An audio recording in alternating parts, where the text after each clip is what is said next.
Hello, everybody. Welcome back to Con Honolulu 2024, here for the League of Legends King of the Hill tournament between Noni Practice and, of course, the League Rejects. Rebranded, of course. Rebranded from the Valorant yep, Rejects. Yep. After technical difficulties, we're finally in to the game. Well, we're slowly loading in now. we had a little funny going on, which was, you know, not everybody had everything, so it was a little unlucky. But we're actually going to see Instead of not Ezreal. one change. Yeah. Which means that is going to be a Cho Xerath bot lane. Yeah, did not expect that. Which, what can I say? That. Cheers. Okay. But yeah. Instead of Ezreal, it's going to be a Bel'Veth. Which is interesting. It's kind of an ADC.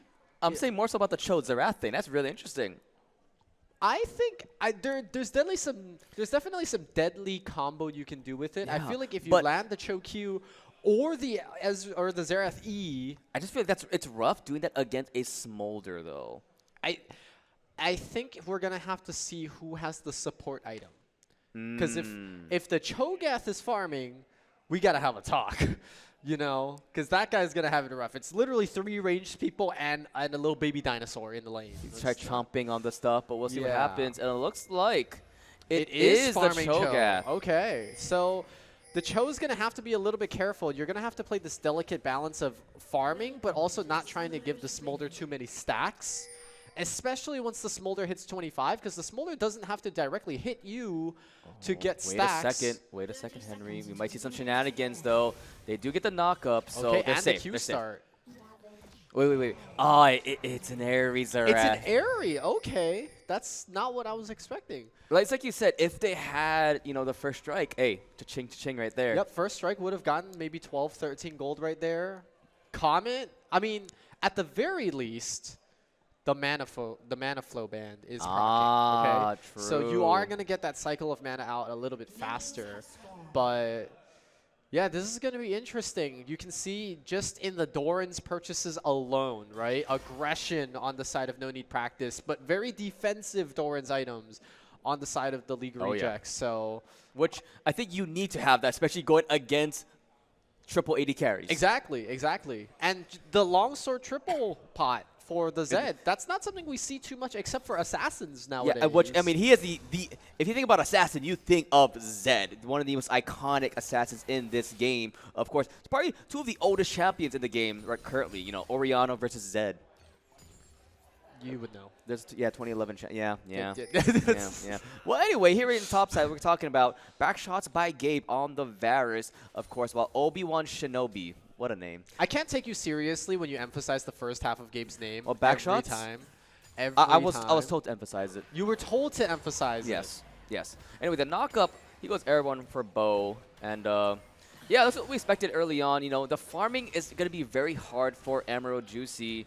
But getting some good knockups but on look top. At that poke. Yeah, pokes from both Just a Girl and Emerald Juicy. Like you mentioned before, this is the duo that made the artwork for you, while it does land on the W on top of Xerath. Gets poked down more and more. Xerath getting lower. Ignite blown by the bot side. Back on top of Charisma. Aggression. The exhaust. The knock up. Flash forward. That's a kill from Emerald Juicy on top of Charisma. Bo looking to flash away. Another knockup. Is going to land. Every single thing. I think it's just dead here, unless he uses the barrier. He has the barrier. The Xerath E might be coming up. The utility, everything just lands. He does die to the minions. Unfortunately, takedowns don't give stacks to the Smolder, and this is just devastation, because if you think about it, right, you were expected to win this lane. You have the double poke advantage. But I guess they were like, yeah, you know, Senna's just an Enchantress now, doesn't do as much as she used to do. And they just pushed it. They weren't even the ones to hit the level 2 first.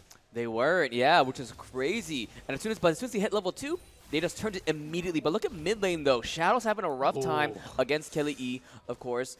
On the opposite side, top lane as well. And a flash forward, and that's a blink. Like, literally, that's the blink and you miss it, actually. I heavily support using this flash here on the side of Kelly, because not only are you going to deny all that EXP, but the wave gold, too, as Gabe. You know, he's dodging it with the nice stuff, but it's still not enough. But just because Gogo can just go in and get as much poke as possible. But he didn't blow anything, so still barrier, still flash. So pretty good, calm, cool, collected. Aloha, though. You know, he's getting away because there's no teleport for Gabe. There are a lot of different summoner spells we've seen on the Varus top. I think Broken Blade was one of the people that actually opted for the Ghost. Yes. Just for that speed advantage. Barrier, of course, still a nice option. I mean, ADCs and bot lane take it for a reason.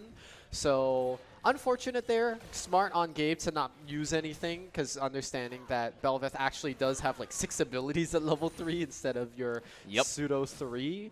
But this is a very aggressive start, I would say. I was expecting the poke to happen in the bot lane, but I wasn't expecting junglers to be as active as they already are. Yeah, very activity. You know, both of them started towards the bot side, rotating towards the top, and now their bot camp just slowly, you know, reformed. We did see Gogo get the top scuttle. Now looking towards that bot scuttle is what it seems like. So both of these junglers should be over there. So we might see a skirmish happening soon in this bot side of the map.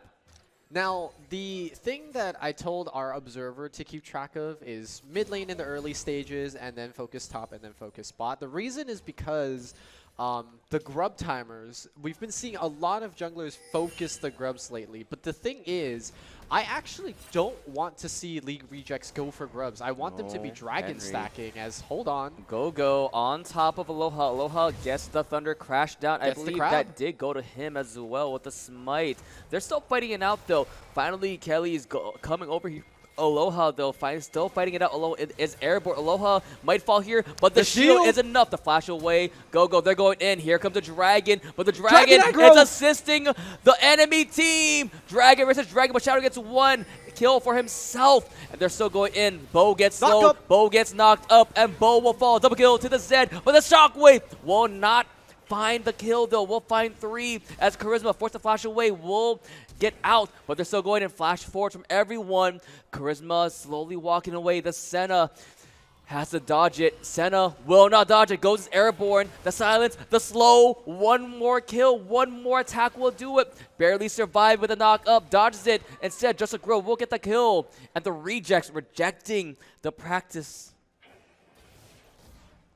Yeah, I mean, that was just a good fight. Yeah. The collapse was good, but once the Bel'Veth flashed into the Dragon Pit, there wasn't anybody that could dash in to follow up. You have Orianna, the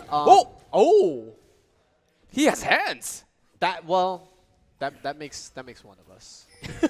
That's why we're both up here, you know. Oh, true. That was definitely a do or die situation for Gabe. And this might just be a die situation now as Gogo's not out of the waters quite yet. Well, he has barrier though, so that's a possibility to survive, but it is not enough just because the enhanced resistances coming out from that ability from Gogo. Make sure he survives, but Aloha gets 3 grubs. Yeah, okay, so this is what I was saying. I actually like no need practice taking the grubs. I prefer if League Rejects go for the dragons, because we talked about this in draft. This is 3 pushing lanes in paper. Potentially. I'll say on paper because the bot lane's not looking too hot, but this is 3 pushing lanes on the side of no needs practice. They would do so much more with the grubs. I think League Rejects kind of just sacrifice the fact that they're going to lose a lot of plates, just dragon stack early, and go with it. You have the Cho'Gath, which is better secure than a smite in all stages of the game if the Cho'Gath comes over just to ult the dragon. So I'm okay with the grubs being lost on the side of no needs practice, and they can just stack it. To be honest, though, I think the Bel'Veth is playing exceptionally smart with these ganks, because not only are you power farming, you're also getting lavender stacks just from getting these takedowns, this participation. He's 4 participation out of 7 kills thus far. Yeah, I mean, it has been a very scrappy game. 10 kills within just below 8 minutes. This is if they're in a fight, and hey, we're all here for it, as looks like Gogo's looking towards that bot side. They see the pressure being executed by his bot side. So Gogo going towards that dragon, like you mentioned, but Smolder, fine level 6, he can call Mom at any point to defeat these bullies, but instead, Just a Girl gets poked out just a tiny bit.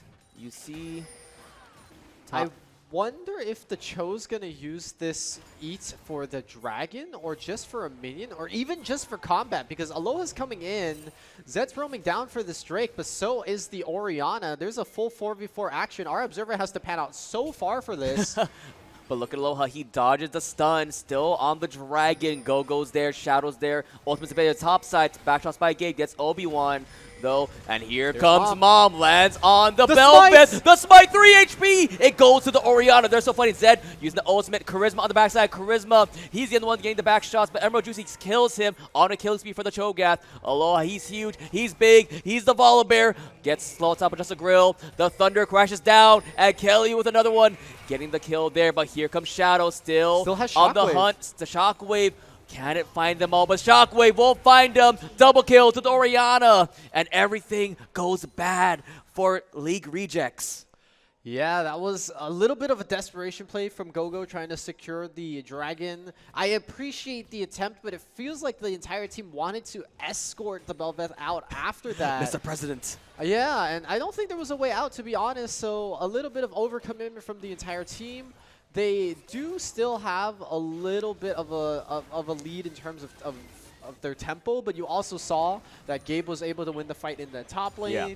They won across the map in the Dragon Pit, so it's a little bit, it's a bit topsy-turvy right Real now. fast, if our observer Keegan, if he's able to look at the Smolder and the Senna. I want to see how many stacks they have so far. So 25 for the Senna. That's a little low. A little low. And how about the Smolder? So that's a 70. That's so pretty good. pretty good. And now, for another second champion, can we look at Cho'Gath, please? Cho'Gath's at 0. 0? Okay, just making sure, because I knew he used Feast, but I'm not sure if it killed Charisma earlier. Oh. Because I remember he used it, but I wasn't sure if it was a kill or not. I think it was just like I think a little bit, not enough. But Obi-Wan is going to be finding backshots by Gabe. Go-Go's here.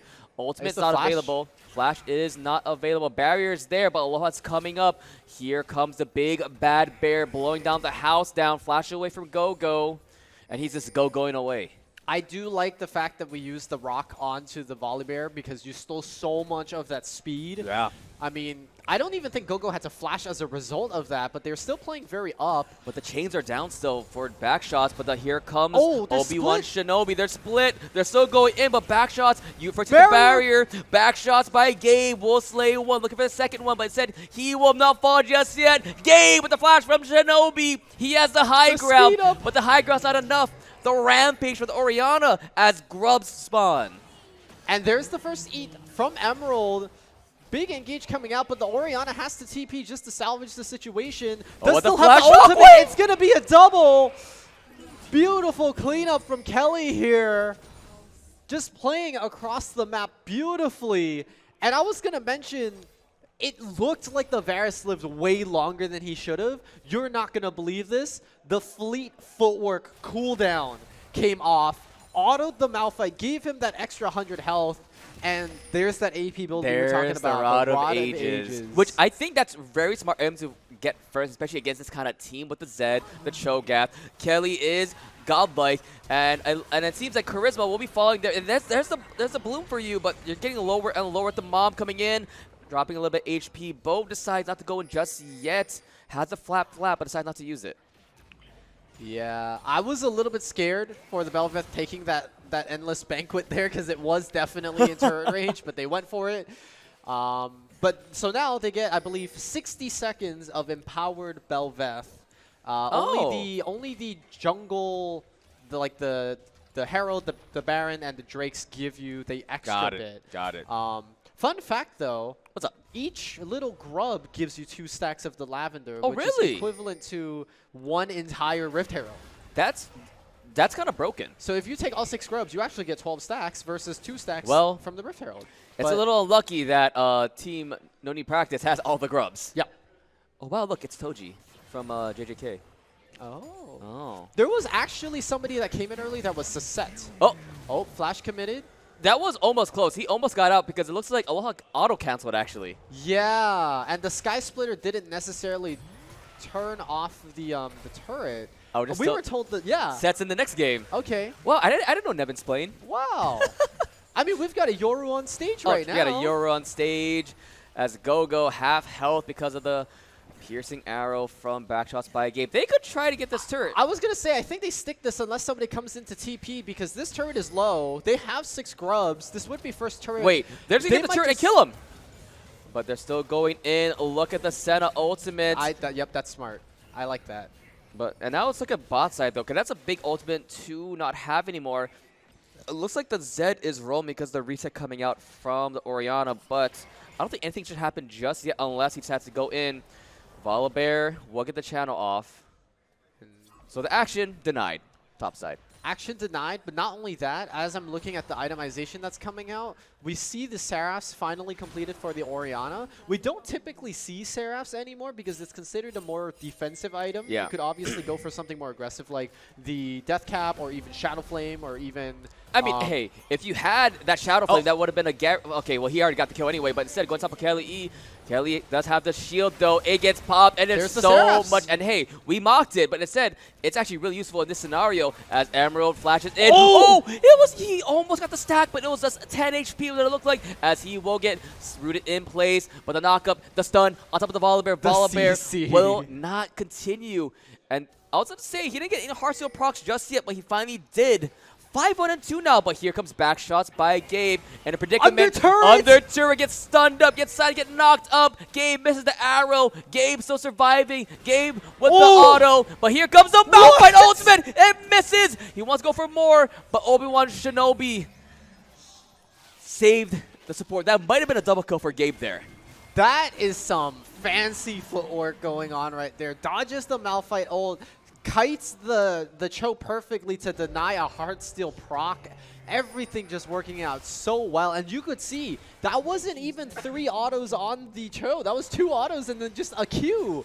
Enough to take down the Cho at just that much HP. And that's how strong this AP build is against these hyper health-based tanks. I mean, a good reset as well, because here comes Gogo with the Kraken. And it looks like the Bottom Moon finally built up as almost fully stacked up for this Smolder. Had the Sheen in his pocket. And, of course, every Senna's favorite item, the Echoes of Helia.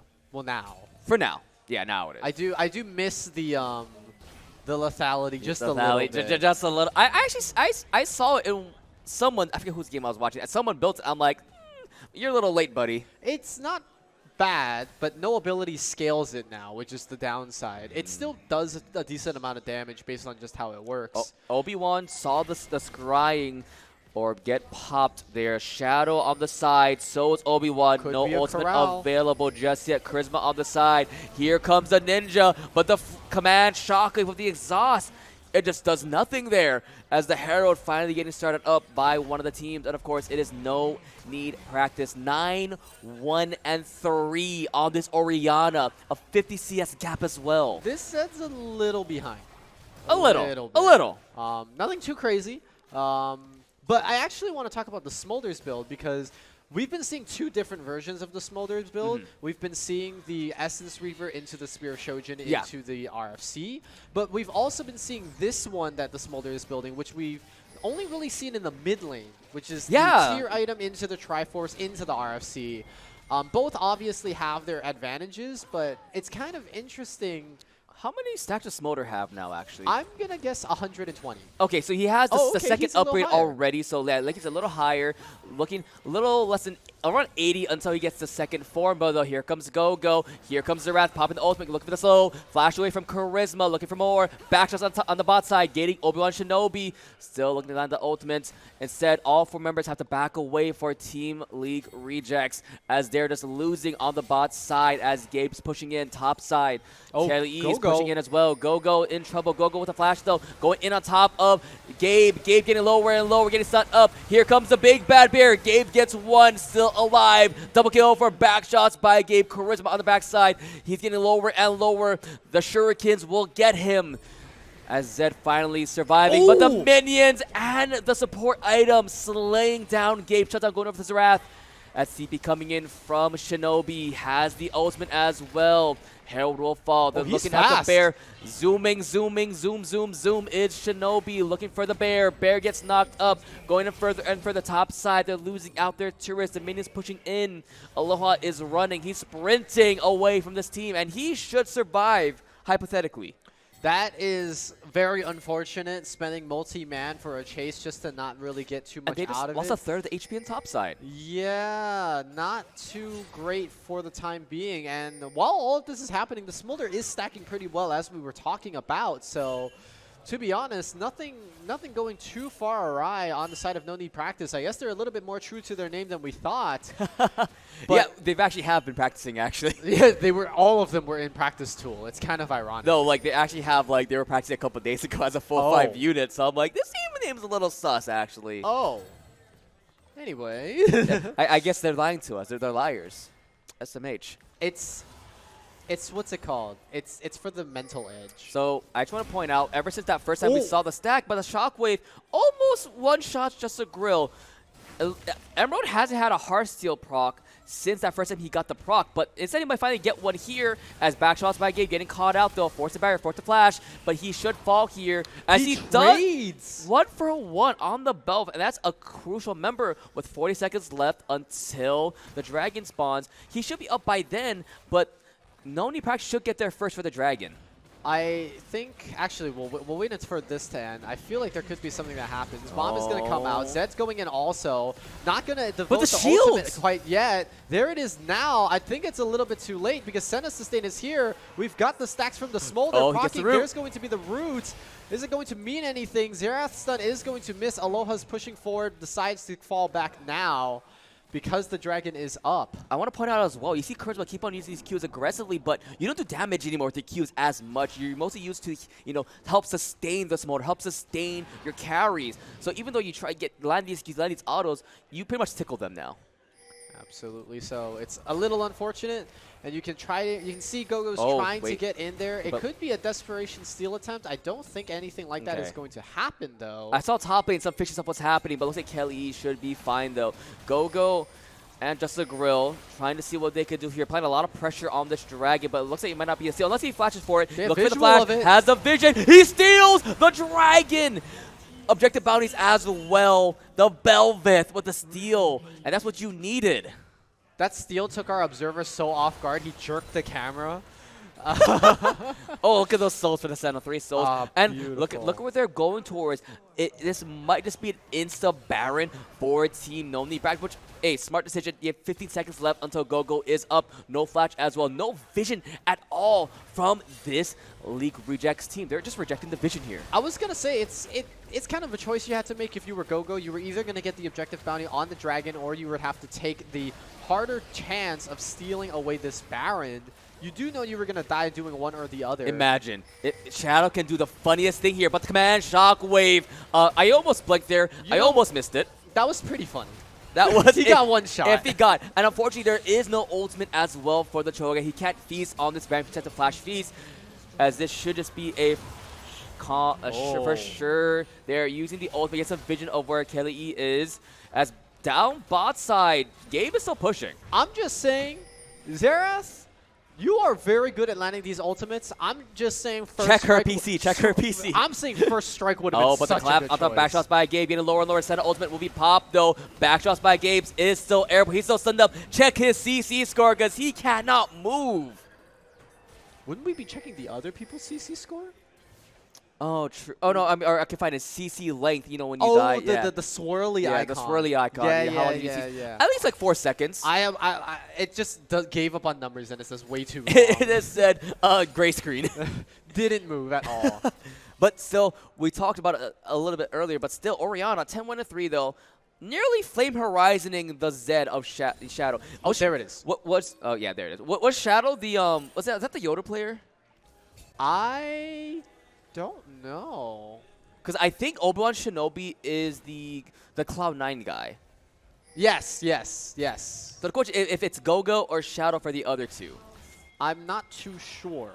But, I was originally going to say, range top, they're going to win lane.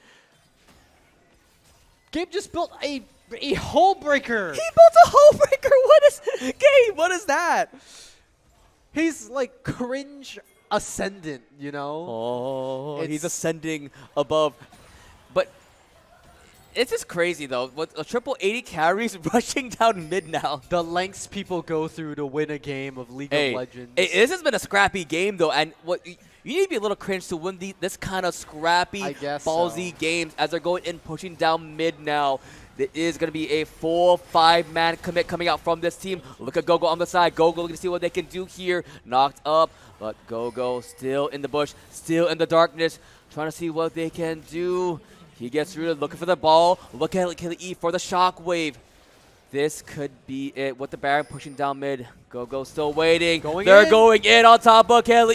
Silkadel shielding. Oh. There's so much health, so much shield. Looking to see what he can do here. One falls down. The adult 80 carries getting 2. The 2 tanks have fallen. One more to go. Zed, blink, you miss it. He disappeared from this realm. Going for the last 2 members, Gogo and Grill. Looking to end this game now. Can TP in for KLE. Looking to do it. 1 turret falls, next turret will be happening. The gods may bleed, the tyrants may fall, but in the end, it is no need practice claiming becoming the kings for this first match. I mean, GG's to them. GG's. Very good game, well played. I was a little worried I was a little worried. The Cho Xerath took them off guard quite a bit, but I mean the other lanes played it very well. The Smolder still stacked regardless. The Senna There's a still lot of healed stacking this regardless, game. absolutely. We had what? We had Belvet stack, Cho. We got the Smolder Senna. Yep, there he is. And technically the Varus with the Rod of Ages. Technically speaking, he could. Yeah, I guess the better stackers win, so congratulations to them. They will be staying on the hill as the current kings. And actually, I was told we're also getting a screenshot as well of the end game. If I see the damage charts, Henry, you want to see the damage charts? Let's see real fast. Let's see, we have... That is not as high as I thought it would be. Yeah, 23K. Xerath did the most. Wow. Oh, yes, most for her team. While on the opposite side, you see Oriana 21. Okay, that's not surprising. 23K for the Varus. This is when the Xerath types support diff. Support diff.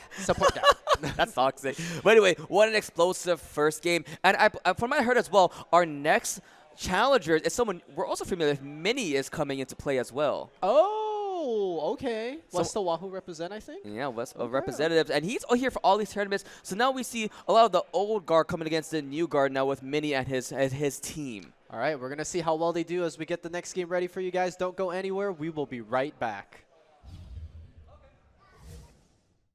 Good afternoon, ladies and gentlemen. Welcome to Comic-Con 2024. Once again, this is our second game of League of Legends. My name is Eugene. I will be a caster today, along with my co-caster, Mr. Henry. We did this yesterday, and there's a little bit of continuity because we actually casted, I believe, the Val team that just played and unfortunately lost in game 1. Yeah, we did. And not only that, the team that is now in, a bunch of them were here yesterday for the TFT portion also. Okay. So there's a little bit of multi-gaming going on over here. We have Undiagnosed, who are coming up here. They have Heartsteel 2, as you can see with the Aphelios and set. So if I don't see an Aphelios or a set in-game, they're scammers, okay. Well, there was a Yoru cosplay up there, and they didn't play Yoru in League, so I guess it's a little unfair. So I'm being scammed. Yeah, you're already, expect this much, like down here. Okay, my expectations are to the floor. Got it. Got it. All right, so we got no need practice. That is a and they won. And they won. So that means that no matter what, as long as you don't practice and you wing it, like surely you just win, right? Like that's the strat. I was actually told by Leighton that they were here practicing incognito as a 5-stack prior to this. So they did practice. So their team name is also a scam. So what I'm hearing is that nothing is real, nothing is true. The draft isn't even. The draft's not even real. The draft's not even real, so nothing is real. We're just up here talking. Welcome to our panel. We're in the metaverse. Is that what's happening right now? I guess so. So let's talk a little bit about last game. Unfortunately, I wasn't here for that. So okay, so let me give you the context. There was a ranged top laner into a tank. Okay. And the ranged top laner split push and built Hullbreaker. And that ranged top laner won. Okay, so the ranged top laner was doing his Scion cosplay, okay? Yep. As a ranged character. As a ranged character, okay. There was a Cho Xerath bot lane. Oh. How lovely. Into a Smolder Senna bot lane.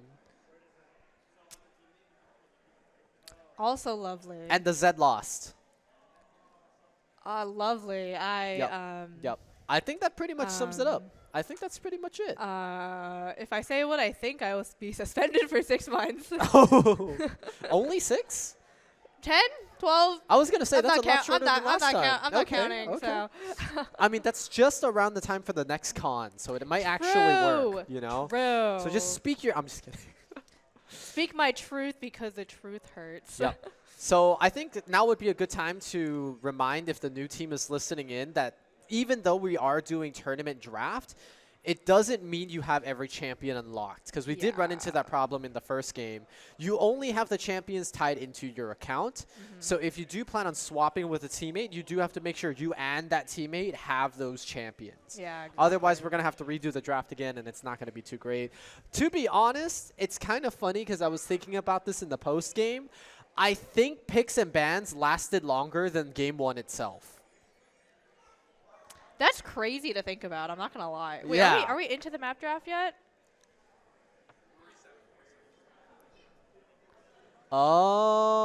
Oh.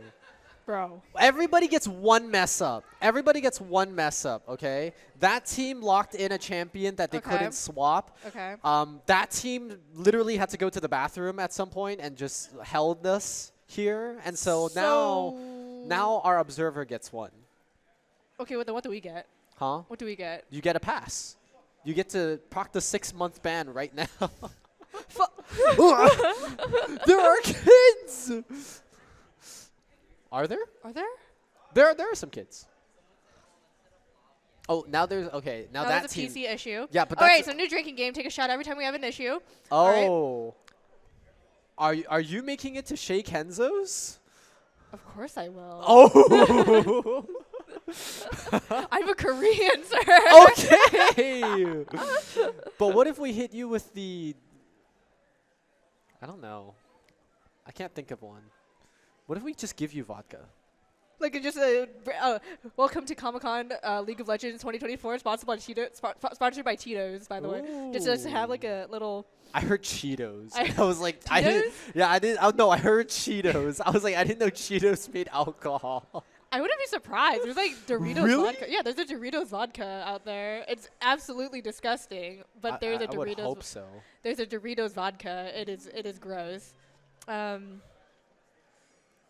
Okay, issues. anyways. Oh, we have a count for tech issues. Awesome. Oh. So we're at number 4. I think if we make it to number 10, we're a little bit in trouble. I think I'm a little nervous now because I typically don't start counters unless it's become a bigger thing. Okay. Keegan issues. Well, Keegan has I way feel more. like Keegan has a few more issues that than should one. be like way higher. He I'm bought sorry. 3 packs of Pokemon cards. He brought board games for the Intermint.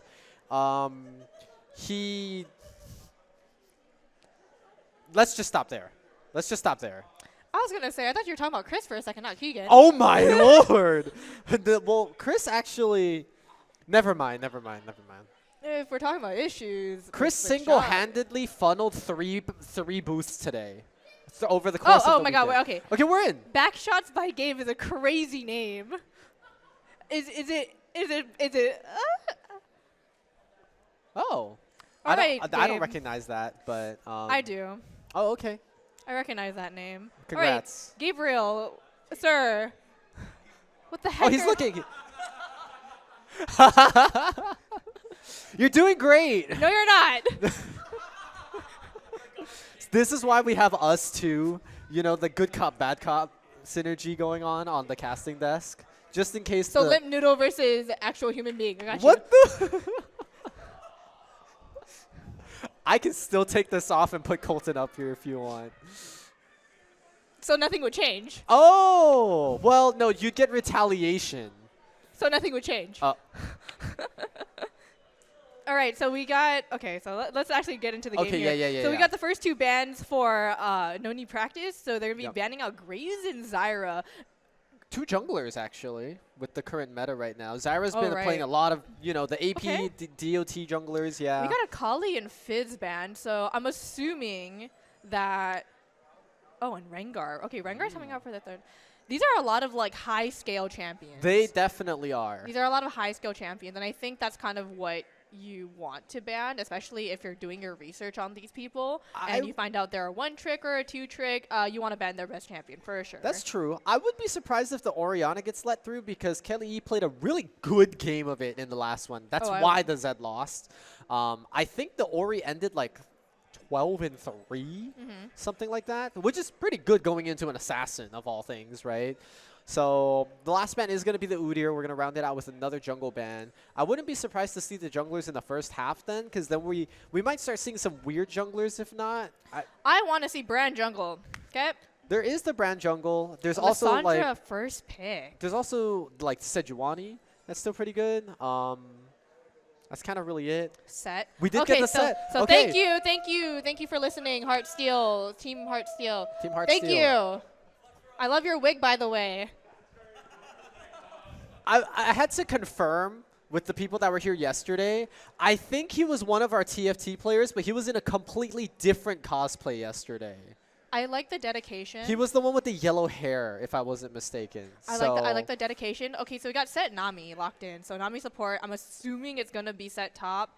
I think it would be too canon in League of Legends if the Set and Aphelios were laning together. Then where would Nami go? Mid? Honestly? Nami's third wheeling. I respect it. Honestly, okay, so if the universe... Oh, Camille. Okay, so we got Camille. I'm assuming it's Camille. Actually, Camille support has been very, very popular in the higher ranks. Unfortunately, though, the counter pick to Camille is... Actually, I won't say that, but... Well, I mean, it's too late. They already kind of have. I was going to say, if you have a very strong engage support like Leona or Nautilus, like Camille just kind of like cries a little bit. So we got Kai'Sa locked in for ADC, I'm assuming, and then so it's going to be Lysandra mid, Kai'Sa ADC, and either Camille top or support. I'm assuming it's going to be top lane, mainly because I feel like she's not a very popular support. Yes, she's kind of going back into the meta. I just feel like she isn't popular amongst the lower ranks, and she's extremely hard to play. Very true. Yeah, I mean, Camille is definitely good at the level 1, especially if you just like instead of helping your jungler leash, you go up to the closest push to the enemy team, and then you kind of cheese them, deny that entry into the lane, and then you kind of snowball from there. Second ban phase, though. It kind of depends on the mobility, I would say, of the... Oh! Skip a ban. They skipped it. They don't need it. They have everything they need right now. They banned the Lucian. Banned the Lucian, which is... I think it's a pretty good, take away the Lucian Nami. There's a few more that still go well with the Nami. I would say Ezreal and Caitlyn are pretty okay with the Nami. Aphelios is also pretty okay with the Nami, and I'm not just saying that because of the cosplayer. I was going to say Jhin. Ooh. I think Jhin would be really good with this team comp, especially with Set and Ahri. Like, you have the lockdown CC, the charm on the Ahri. You have the grab by Set. That is perfect setup for Jhin if, you're able to. So Wukong going to be banned out. Wukong is a hard, heavy, engaged champion, and that is something that you really want on that team. So that's a very smart ban, especially with the Camille. The Camille ultimate, the Kai'Sa all-in, the Lysandra Frozen Tomb, that is an all-in comp. So if you are an ADC, if you are like, a lone Nami or a lone Ahri, that is disaster for your solo carries.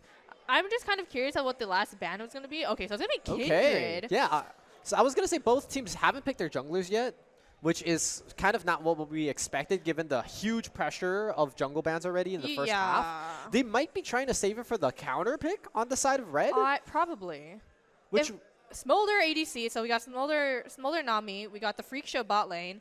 Jesus Christ. So yeah, we got the Freak Show bot lane, and we got Alien versus Predator. So we basically got Alien versus Predator in the bot lane, I guess. Okay. But besides the point, I want to assume that it's Camille top, but if it's Camille support, then I think that it's going to be a very interesting lane, especially because of the Smolder ultimate. Yeah, sure, you're able to lock down, but the disengage from the Nami tidal wave and the Smolder ultimate can kind of spell disaster, especially for Camille. Sure, you can lock down the ADC, but realistically, what can you do if they all disengage it? So, okay, I guess it's going to be Varus top. I'm a little sad that we were spoiled Because with the Camille Amumu Varus situation, that was a lot of flexing that could have gone into different roles because Varus is now like a top laner, right? Camille could be top support. Amumu could be jungle support. There was a lot of different flexing that could have happened. We were unfortunately told where the Camille was already going to be going. Thanks, Layton. So not too much of a crowd pleaser spoiler effect. Okay, it's Karthus jungle. Oh. Okay. So let's take a look here, by the way. So Late game? yeah, so let's look at team No Need Practice. We Okay. have Kaisa Camille bot lane, Lysandra mid, Yep. Amumu jungle, Varus top. My concern is that Amumu is their only tank and they're basically their main form of engage other than Camille. True. Because in my opinion, Camille with her with Hex Tech Ultimatum, it's all about locking down the carry. So you want to lock down One carry, Ahri. too. Yeah, one Yeah. carry. So you want to lock down Ahri or Smolder. In my opinion, with Smolder's late game execute, you want him to be extremely behind. That is your #1 priority, especially because you have Set as a very strong front line, Yep. and he's a bruiser for the top lane. So engage or disengage, he can easily take out any member that he wants with his ultimate, or he can engage a team fight, and that's going to spell disaster with the Smolder ultimate and the Nami tidal wave. So that combination, in the event of a team fight, is going to be absolutely deadly. I think you could definitely make a case for ulting either the Ahri or the Smolder as the Camille. Obviously Smolder, so then they don't have a lot of area to cover in that Hextech ultimatum. But if you choose to ult the Ahri, you sort of, in a sense, nullify the Ahri's ult. Because where's the Ahri going to go? Can't leave outside of that hexagon. Leaves a lot of restrictions on where you can travel to like land your charms or like be sneaky with your combos. I'm interested in what the runes are going to be for this Kaisa, because if you typically play an extreme level 1 temple lane, you go Hail of Blades, which is not the conventional thing. The conventional thing is to go that press the attack or even fleet footwork. Yeah. So we're going to have to see how aggressive this bot lane on the side of No Need Practice want to be. I think in terms of early game engage, No Need Practice has a stronger early game, I think so too. mainly because of Camille. So Camille has 2 options in terms of getting the passive shield. She has Nami and she has Smolder. So in my opinion, I think that that's going to be a very huge advantage, especially in terms of sustainability in the early game. And with Amumu, the Q engage is going to be absolutely wonderful because there's only so much you are going to be able to do with the Nami bubble. That's true. Unless you get it absolutely picture frame perfect and you get all 3 members, odds are you're going to get engaged by either Amumu or Camille. So now you got to pick and choose. Who's your priority? My opinion, Amumu is a greater priority in terms of locking him down. He has 2 bandage tosses. Exactly. Yeah. Let's talk about team fights though. Okay. I want to try gearing. I know up you more. like the boom, boom, boom, boom Yeah, going on. yeah. I like. So we talked about the bot lane in particular, but I'm more interested in the team fights. I'm more interested in how each team is going to use their ultimates. Okay. Because both teams have great engages. By the way. They do. The only issue is that No Need Practice does not have a very strong disengage. That is the only issue. Meanwhile, Tidal Wave and Set can both be used as either an engage or disengage. There's a little bit of flexibility there. Set can True. easily sacrifice himself in the event that their team fight does not go the way that they want. Yeah. Okay. We saw it in game 1, but Gabe kind of never joined the team Yeah, okay. at all. Was always top or bot, split So pushing. Gabe is not a team player. Gabe That's what is I'm not hearing. a team player. That's what I'm He's hearing. a range top hull breaker abuser. Okay. So that's how we profile So people now. he is. Actually, I won't say it. I won't finish that thought. You won't finish the I thought? won't You don't want to counter for yourself on the top right here? Eugen roast session, I just have like a little counter on the top of like how many times I flame random people. Yep. I would have like at least 10, I guess. Just yesterday. on me. Just on you. Maybe another 15 from Valorant yesterday, so Yep. I'll be at 25. Oh, roast counter. Oh, there it is. Perfect. There it is. Okay, we're gonna start the game now. Game number 2, I'm sorry, underway. No Need Practice trying to see if they can remain king of the hill here and start profiting from this tournament. Undiagnosed, seeing if they can upset it. Because if you remember, just from Valorant alone yesterday, nobody stayed king.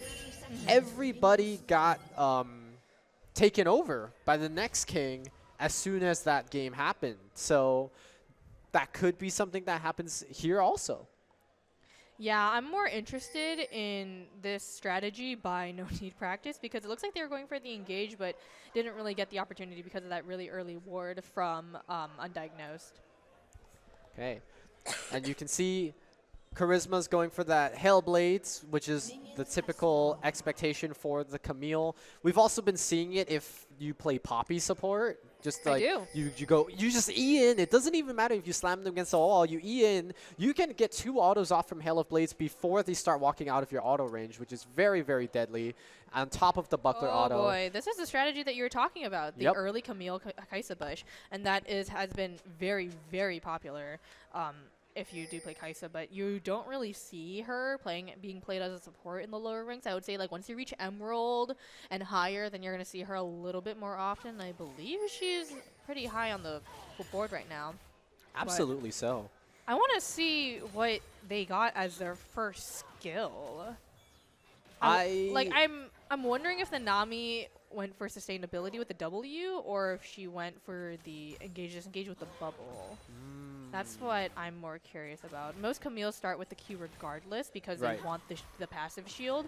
So I'm just going to naturally assume that 23 bow is... Oh, there it is. Nami started with the W. Okay. Okay. Honestly, that's a great decision made by Nami, the sustainability. Well, so the first level 2, going to be going in a nice stun. Great trade of damage. Really strong advantage for No Need Practice. That was probably... What happened in the mid lane? Oh. What is happening? Well, your observer's right there. You can flame him if you need to. But I was going to say, that was a pretty good trade for Undiagnosed because that could have gone so much worse. The fact that the Nami was body blocking a lot of the Kaisa projectiles, such as the Void Seeker, very, very good in splitting it up. Gabe, however, is stacking this absolutely ginormous wave against the set. And the set has a decent amount of health, can farm a little bit of it up. But the turret is currently aggroed onto the cannon. So unlucky for him. He's not going to be able to get that cannon EXP, but he is able... Or the cannon gold, but he is able to get all of the EXP in the lane thus far. And look at this.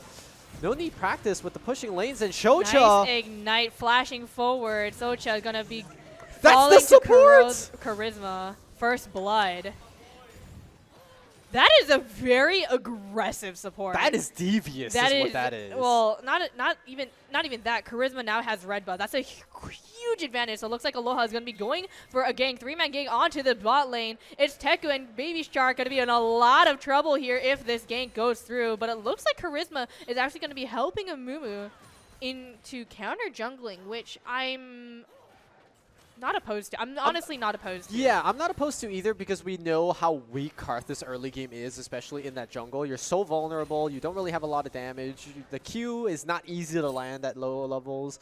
So because of that, I mean, Charisma knew well enough, just invade, you know? And now that they have control over that bot side, you can see Amumu picked up the enemy blue. That's going to be a buff advantage. And Shocha trying to get a little revenge onto Gabe, who has no mana.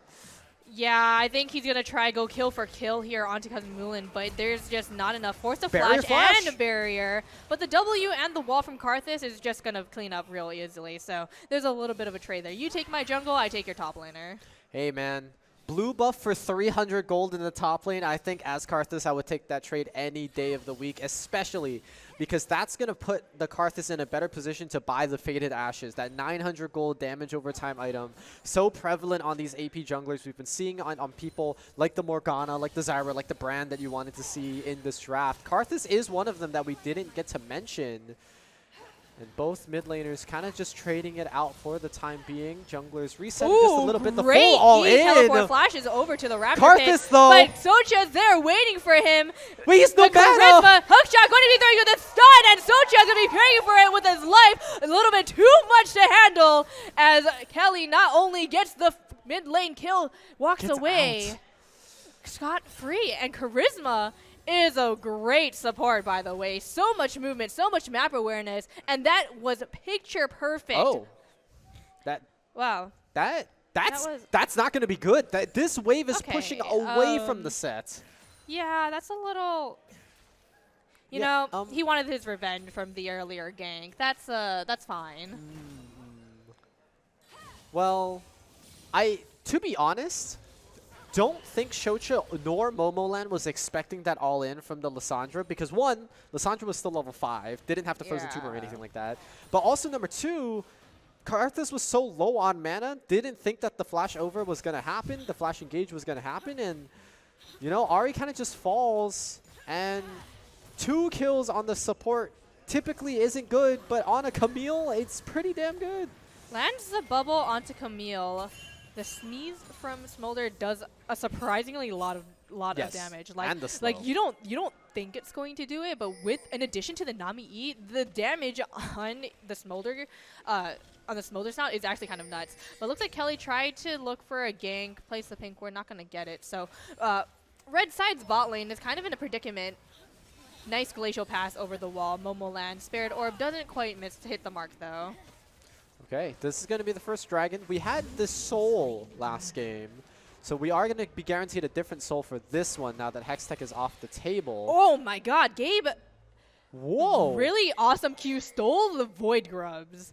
That's wild. A big denial. I'm pretty sure that was a blind shot too. Wow. So kudos to him. Okay. Our producer over there is a little obsessed with the first word of that name. Think about it this way. He took the shot. It just happened to be a back shot.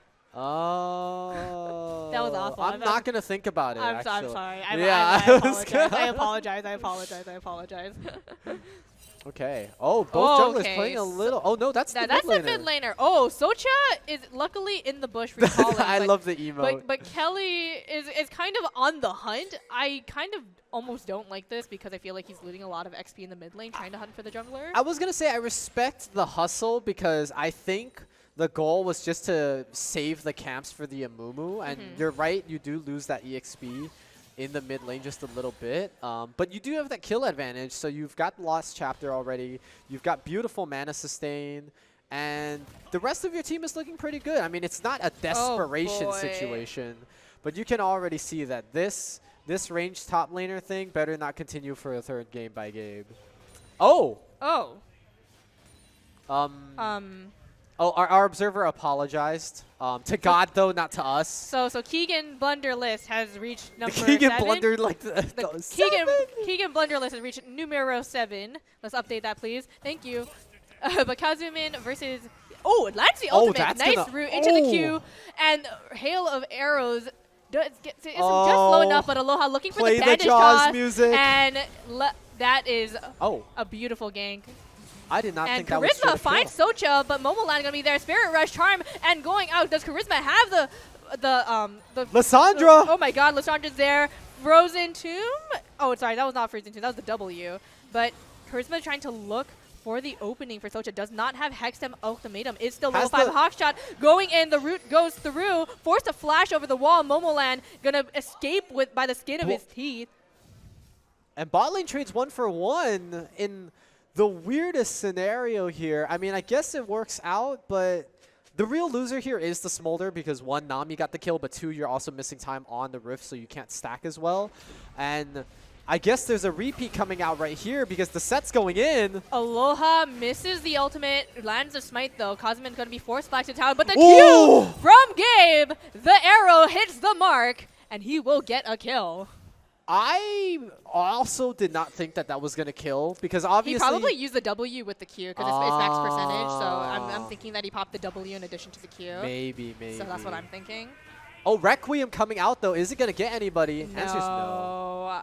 That's unfortunate. I think it was mainly to see if it was going to kill Varus, but it was barely, just a little off the mark. I will say though, it did use the barrier from the Varus. The Varus had to barrier because it was a little bit of uncertainty there on whether they were going to live or not. But Summoner spell for Karthus, I guess it's okay for now. I think Shocha got the Dark Harvest stack from it, so it's not too bad.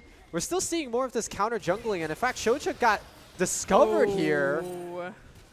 That's always the risk that you take when you counter jungle, is that especially with how blue team is playing, they're very, very, I almost want to say paranoid about their jungler. They're constantly checking their side to see any sort of hint that they can get to the, to the enemy jungler's whereabouts, and I think that's really, really important.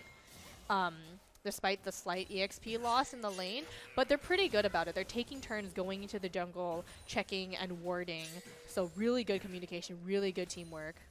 Yeah, and the Amumu's kind of playing this really big stealth mission type of steal. He's only really going for one camp and then backing on the enemy side, which doesn't give a big window of opportunity to be discovered. Which is good because he's not necessarily going a tanky build. The first item here is Liandry's, which does mean you're going to have more damage over time, but it also makes you a little bit squishier. Thankfully, Liandry's does come with a little bit of health, but because Gabe got that last scrub earlier, this is actually going to total it to into 4. the root. Momo, oh man, poor Ari, just like in the wrong place at the wrong time. And yeah, 4 grubs. Because of that steal, the 1+3 now does mean you get a Void Might with every time you hit a turret. And on top of the fact that No Needs Practice has been pushing lanes throughout the entire game, this is starting to look a little dicey. I mean, the Smolder is stacking up, which ended up being a win con for them in the previous game. We're going to have to see how well that does now because Dragon and Grubs have been going to No Needs Practice. Red team does not have any vision, by the way. They are completely clueless. If anything, this Smolder and Nami are going to be in big, big trouble as we look at them rotating back. They are going to get caught because they saw, right? Okay. And Aloha trying to look for the gank, but, the spot team knows better. I respect the play safe. It is definitely necessary. Also got really low, I guess, in a really early fight. The Q from Kelly's going to land onto Socha, but I think this is a really nice situation. Goes through half health already on Socha. Aloha there to back him up. Flash bandage shot misses, but the ultimate goes through. That is Socha going down. Misses a second bandage shot, unfortunately. Frozen Tomb? No, I don't think he had it, but yeah, did not have the Frozen Tomb. So unfortunately, Requiem is going to take down Kelly. It's a win. Dark Harvest, baby. It's like Heartsteel, right? It's like anything for the stack. Yes. So like Charisma is, I think, looking for the shot on Ichiteku. Oh, nice root. I guess it was an ultimate. Piercing arrow. Hail of arrows misses. So close. But Aloha is going to look for the gank. Misses the first bandage shot. Can he land the second one? Come on, buddy. There you go.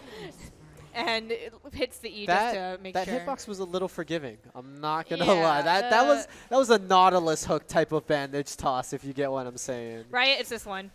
Yep.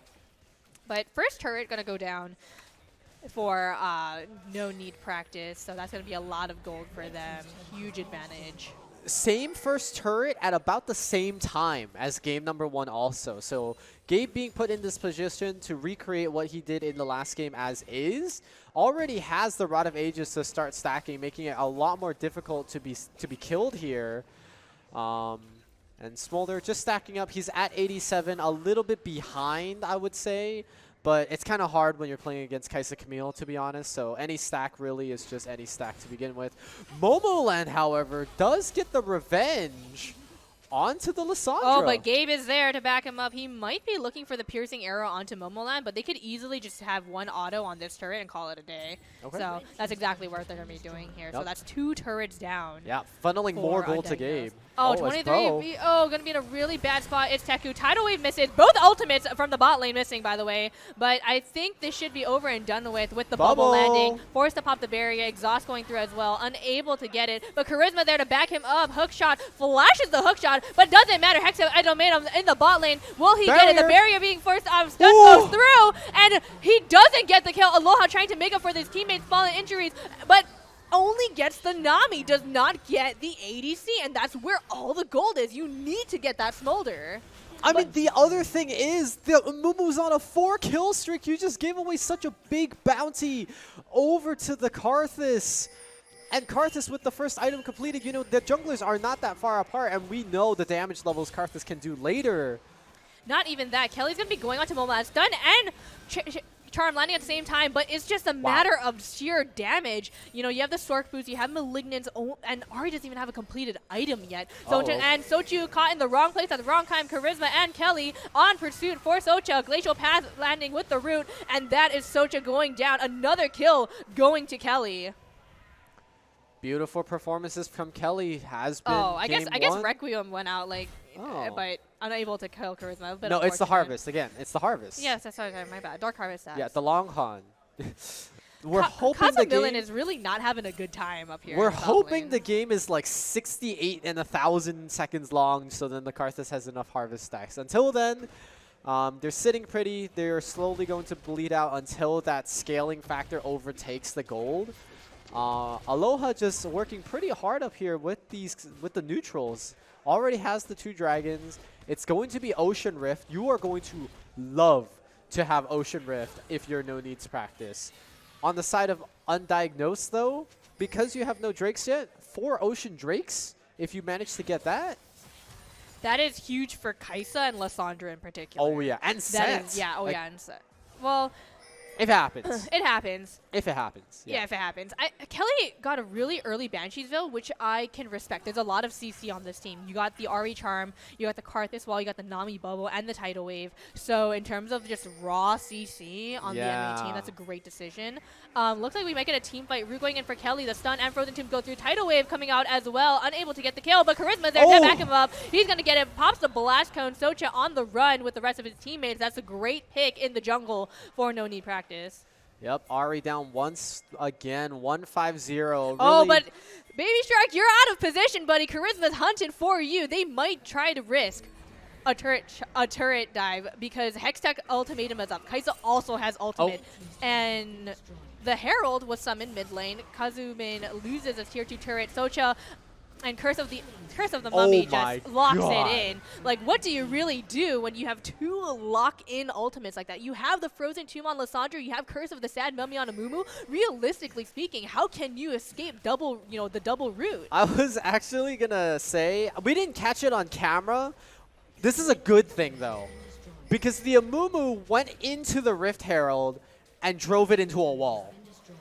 It's okay. But we didn't catch it on camera, so it didn't happen. And Momoland is going to, unfortunately, fall once again to Little Lysandra. The Lysandra is 8-2, by the way. Haymaker not quite making the mark. The Varus skipped the Nashers that he built last game and actually went straight for the Hullbreaker. this? So Kazumin and Socha flash and puts the Showstopper in. Is it enough?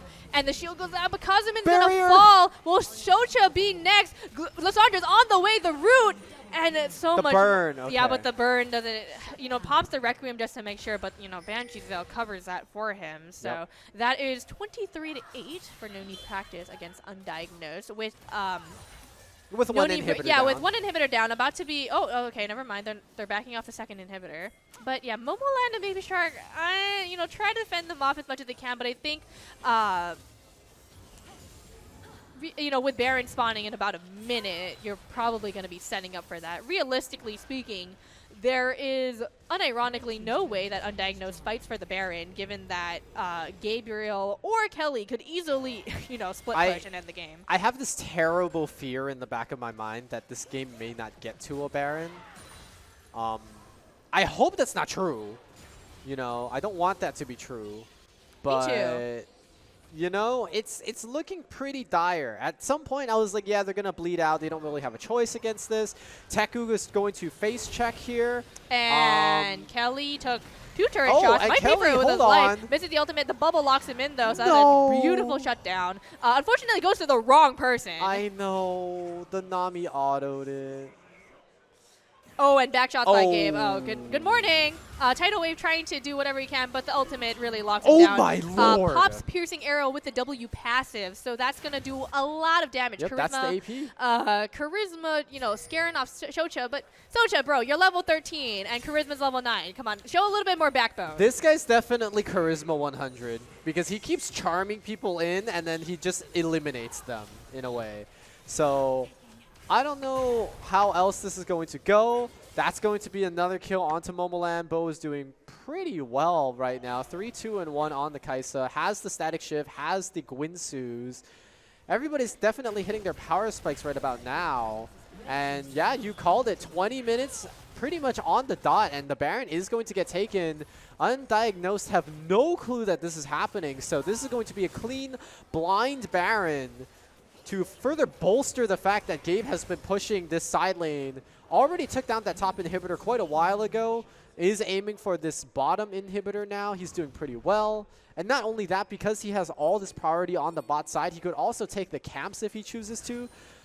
They do have 2 people down here. It is the bot lane. But Gabe is almost level 16, which is going to be so much more threatening with the ultimate at the 3rd level. Yeah, I honestly think that he could 1v2 this bot lane as is, as long as he has his ultimate, which he pops right now. The root goes through. Both ultimates from bot lane going down, but I think he bit off more than he could chew, and Gabe falls to the bot lane. And Charisma gets caught by the stun, but Molan is forced to pop the Spirit Rush, actually. Aloha there to back him up. They could fight this 2v3. I'm going to lock right now. Momoland there to fall. The stun, the curse of the Sad Mummy. That is Momoland falling. They're going to keep going, pressing ahead. And Baby Shark barely gets away. The second bandage shot is unable to land. I was really, really close. And honestly, using 2 charges of your Spirit Rush and then kind of being like, are they really still here? Knowing that the Camille still had the ultimate, it is very difficult for them to be able to do anything about it. Speaking of bandage tosses, another one lands, and Smolder is no more. They could easily try to go for Kazumilla in here. Or, actually, no, they're just going to toy with them. They're just going to get the towers. So, all 3 turrets, all 3 inhibitor turrets, going to just be going down for Undiagnosed here.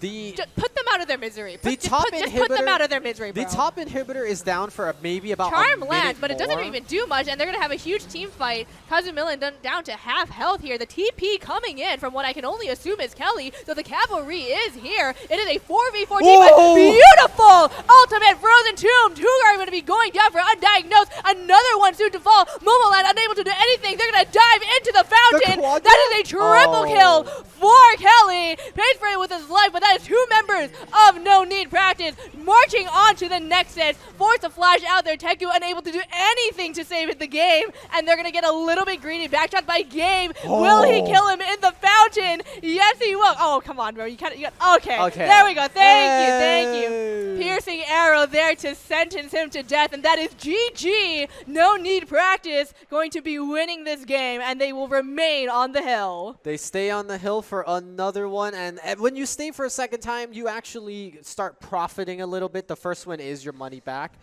but you know, winning now, the Rizzler, the one right closest to the camera, just staring at us, giving us the looks. Oh, yeah. He knows it. He's part of the winning team right here. So props to them. They'll be staying for the 3rd round. And unfortunately for Undiagnosed, hopefully they get that diagnosis soon so they can start figuring it out. But it was a good game from them. Yeah, for sure. I think the main thing is that Gabe played so well, and unfortunately the set in the top lane just was really unable to, to really do anything. Yeah, like the response from this sheer aggression of a ranged top laner. And don't get me wrong, like when you're a set or like any sort of, melee champion and you see a ranged top laner, your immediate response is like, I'm not really going to have that much fun, bro. Yeah, but not only that, Aloha on the Amumu was literally camping the set on top of that. So it's just like pain on pain. So it's a feels bad, man. But I mean, hey, at least in the cosplay department, that guy is winning, True. Yeah. True. There we go. I will give you that. So I just think that overall, every single decision that was made, except for when they got greedy. Yep. For the most part, like in terms of vision control, communication, like map awareness, No Need Practice just did really, really good job across the board of just helping each other out. We saw Kelly going into the jungle, missed Socha by a little bit, but that really realistically doesn't matter. Yeah, Charisma went into the jungle a lot. Yep. It's not about, whether or not you're going in. It's about the fact that everyone had gone into the jungle at some point in time. So in my opinion, that's more important. Yep, got to be there for the team. We're going to see if the 3rd team coming up has figured out some answers to this team that has been king of the hill thus far. But we're going to take a short break as we set up game number 3. Don't go anywhere. We will be right back. Bye-bye.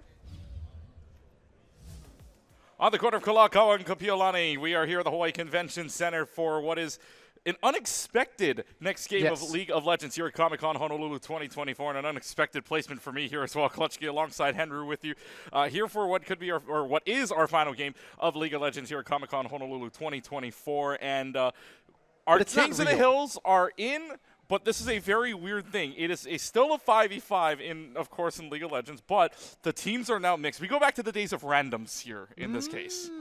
Yeah, a bit of a shout out from the days of yore, if Yes. you will. Back when the dinosaurs still roamed the earth and when Leighton was at least 30. 30? You're giving him too much credit. Too much credit? Oh, I'm sorry. Colonial times? I would say maybe probably when the Pilgrims first arrived. The Pilgrims first arrived. Yes. Okay. Either way, yeah, we're shouting it back to the randoms back Or you could then. also say, like with this mustache and all, when the Italians first landed into America as well. Oh. We will not go further into that discussion just in case. Correct, yes. Okay, yeah, but we're mixing up the teams because we didn't really have enough of a stack to complete a new team. Yes. So we actually had a lot of our members in our production team and the people helping out at the Comic-Con. And also a mix-up of me being here, because I'm usually just in for Overwatch at this point, one way or Yes. another. But this is how we overwork you. yes. For your resume. Yep, there you go. Anyway, set locked in. All right, the set is back. Thankfully, that other person is gone, so then it's not a let me show you how it's done moment. Hopefully, it does not go the same way. But we are seeing some new exquisite picks already. I already can tell you that Rel is probably going to be for Leighton. I can already tell you that. Why? What makes you say that? Because he always picks Rel. Oh. Well, that's better than the reason I thought. Oh. I don't know why he laughed, because I don't know what he's thinking. I was thinking because Rel goes nowhere else, but I don't know why he laughed so hard. I mean, Rel goes nowhere else. I'm just saying. I mean, your only support on that line there is used to Leighton. be a jungler, but okay. So, we've got the Udyr, we've got the Yasuo. I would say not a lot of knockups yet to warrant the Yasuo, but maybe in a little bit. Like that? Well, that's on the other team, Oh, I know. Keenan. But maybe a little shout out to the previous matches. But no, it's going to be the Akali. Okay. Wow, they banned Yumi. Oh, are they spelling anything? Did we think about that? No, they're not. No. They're not.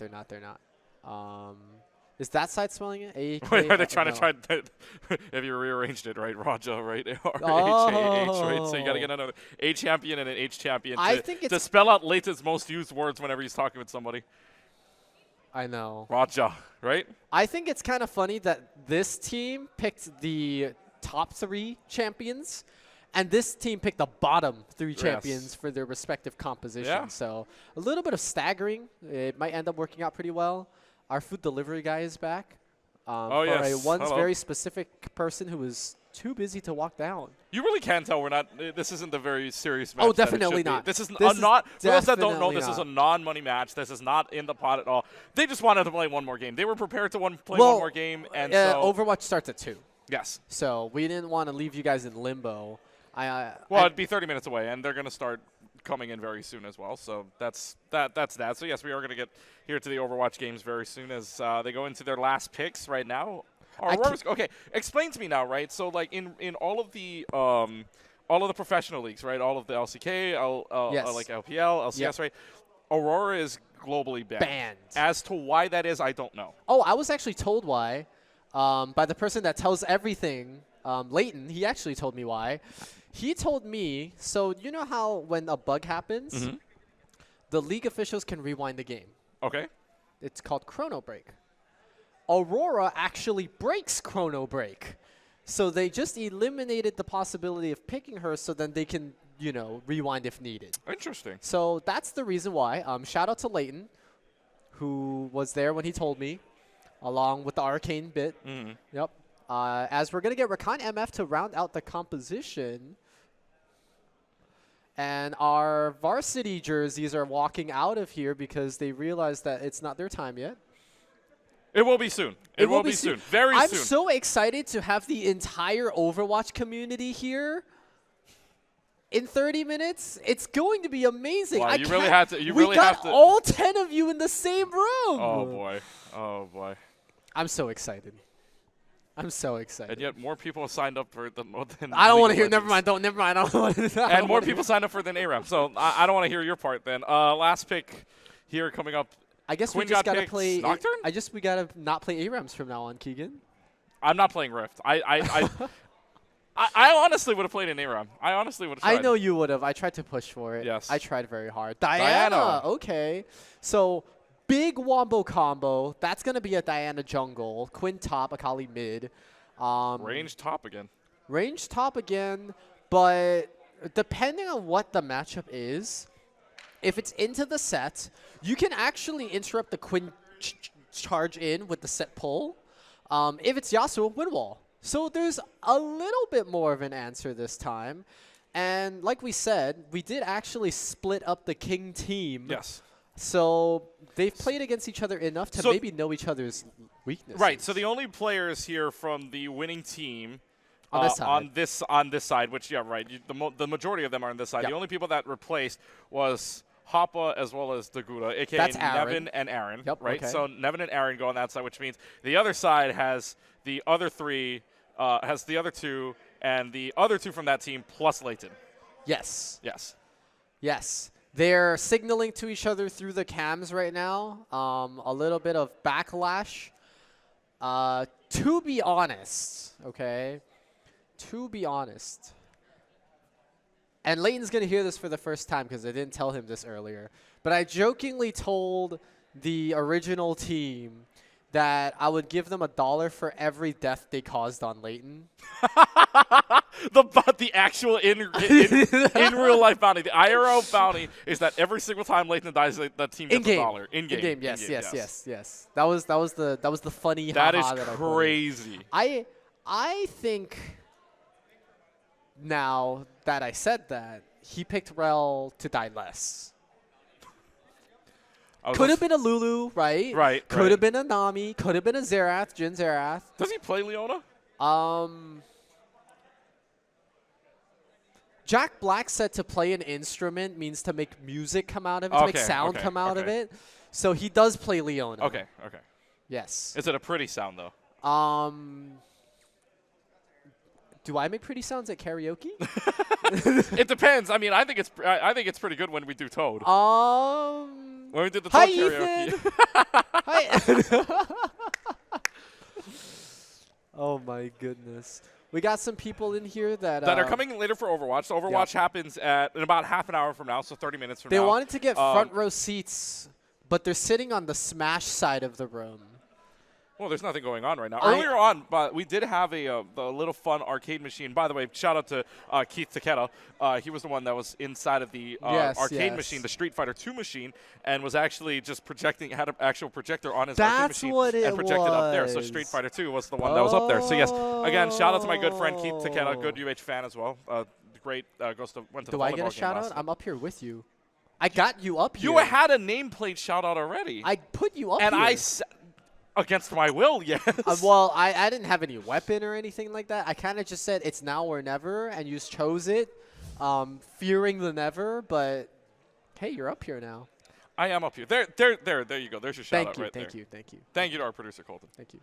There's your shout out right there. But yeah, so Overwatch happening in a little while as well as the team start to load in. You'd love to mention that Overwatch is happening in a little while. No, what I'm saying is, hold on, and then after that, that'll close out Comic-Con Honolulu 2024, which means the most likely next big event, I guess you could say that, other than Comic-Con for us next time would be KawaiiCon. And then the King of the Hill styles has actually been pretty decent. Like yesterday, I mean, if you want to talk about yesterday as well, Valorant was really cool because there was no kings that went twice. Shout out our photographer back here as well, right in the middle of the camera shot. But the what's it called? So Valorant was like no king repeated, right? Overthrow after overthrow. It was actually crazy. The monarchy would not stand. No. When it came to League of Legends, the monarchy held strong. Oh. Very strong. And when I was observing the game, I'll out myself because I know there was a game that they just said, our observer. No, it was me. But we were observing it, and then whenever they said, like, it was just Gabe going around, and we're going to get to see Gabe again here. It's just is. My main concern was Gabe just pushing top lane over and over. It's just the funniest thing. But then bot lane. Or bot lane as well, and then was Charisma as well on the Camille. Yeah, that was crazy. That was scary. After seeing that, and then they said, "Let's do a show match. Do you want to join?" My first reaction was, "No, no, no, no, no, no, no, no, no, no, no." The better question is as well. Would you want us right now? Oh. Well, anyway, so we do have no sneaky, no worlds on one side. And then that's the latent side. Yes, we're just gonna keep the no need practice on the other Right. side, but I don't think that's well top with the support item though, so we're gonna have to do something about that. I don't know if Chris knows how to do something about that. So. Oh, okay. Colton's gonna go over. Yeah, Colton's gonna go over. He's gonna save the day. I It's mean, gonna a be Jin all good. jungle would be crazy. I'm kind of interested on why Nevin never bought a pot to accompany the jungle item. Because you can afford jungle item pot. I think maybe it's because he thinks he's going to have enough sustain. Oh, party up here on top. Oh. Oh, it's the Akali top. Oh, Akali top? Quinn mid. Okay. wow. I have a feeling, and my observer's going to hate me for this, I have a feeling they will be lane swapping. A lot. A lot. Yes. So yeah, that's going to be fun. Akali top is, like, I don't think I've ever seen. I don't, like, at least, okay. Again, outing myself, Right. low level.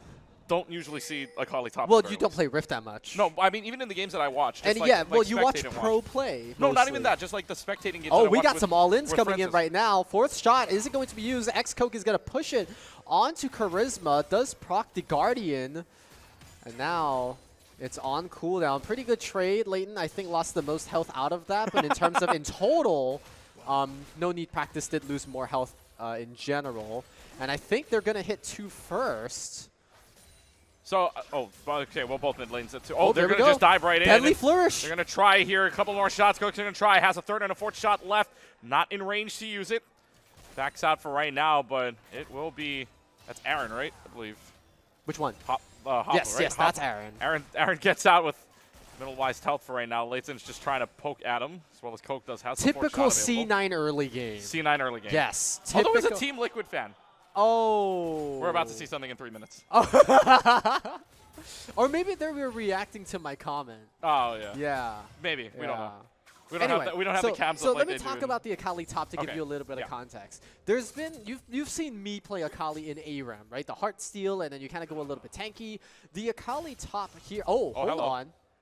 Well, before that, it's going to be 23's bow that tries to get out and does so. With Udyr looks very like he little has like weird vampire wings. Did you see that? Yeah, The just blue like just ones? walking around. Like Anyway, boom, boom, so the boom, boom, top boom. lane Akali has the option to be a little bit tankier like that, Uh-huh. but could also just go the full Oh. carry build. I'm expecting like Riftmaker and stuff, as Garrett is now joining on. Does actually hit Gabe with the entire combo, but he doesn't really have the attack speed to join in. He's actually losing the trade. That's going to be the Haymaker. Both critical health bars, and that is a failed gank. Oh, Oh and- my Oh my goodness. God, low health bars. Holy, full, like about 30 health left. 38 health. 14 health. Oh my God! You double that, and that's finally Leighton's age. But you know. Oh, hold on! We got another gank coming back in. That's going to be the Haymaker. It's flashed away from the turret shot, though. First blood is never going to clean it out. He has to flash away because he can't take another turret shot. Good 1-for-1 trade, but I mean, if you are the Akali, you are so happy there. That's insane. Just the movement away. Oh my God, the flash out too. I wonder if they're typing Holy. in chat. I wish we could see it. I do too. I'm a little scared. No. I know Leighton's idol is Yapped in America because he won't stop talking about that guy. APA for those that don't know. APA for those who don't know. He's even I taunting think, them. I think after yesterday's performance, though, he might not be talking about Yapton a little bit.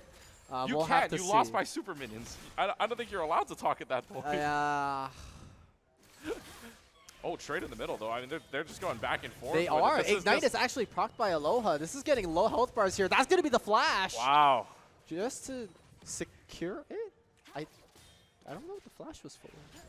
I'm going to be honest. Maybe just to move. Maybe just for movement. Mobility? Mobility, right? Just to have it. I mean, well, at the very least, right, both of the flashes are out for right now in the mid lane, and then now Oh you've got, my goodness. a very scary situation up at top. But Akali's doing really well against the set right now. I mean, That's- doubling CS basically. That's the power of the electrocute damage, you know, the Q auto Q, and then you kind of just back up and recharge your energy. That's really all you need to do. But yeah, you're kind of right. That CS lead is a little bit concerning. There's going to be the, oh my goodness, that's a lot of traps. That's a lot of traps. That's a lot of traps. Oh my gosh. Oh, That'd wow. be it's a good thing. It's a good thing there's no Teemo down there. Just Can you imagine? Shaco boxes, Nidalee traps, Jin, Teemo. yes, Oh my lord. that would be an insane team, and also so many traps you have to watch. There would out. be nowhere to walk. Nowhere Well, to could walk. you imagine that? We know that already. Our ARAM games have at That's least 2 pretty traps true. in them. But at least we get the sweepers from the cannon minion. you That's know? true. That's we very don't true. actually get that here. You have to buy the sweepers yourself. Yeah. The junglers, I will say though, have been having a very peaceful game. Yeah. You know, like they both showed once in the top side. That's about it. Both top laners have 6 here, so it's a little bit scary. I love how we're just watching him farm. Yeah. Oh! Oh. Oh! Then the ultimate as well to lift over. He tries to get the punch off. Oh, and with the trade. Woo! Sets.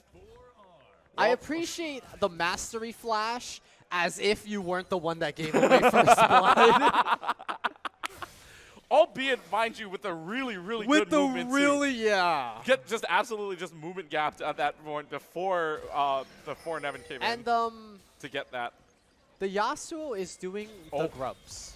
Hello. And Nevin is doing the damage taking. Oh wow. Oh, look at all the Bo was only able to get 1, and now Ed and Eddie are very angry. sent out the children. Sent out the children. They are children. No, but this is Ed and Eddie are grown up. Now it's all the children. That Oh, they're because sending the show was like 15 years Yeah, ago? the show was like so many years ago. Oh, bro, Leighton was in like high school or something at that time. out. College probably. Maybe. Yeah. No, he actually, never mind. Shall we go further? No.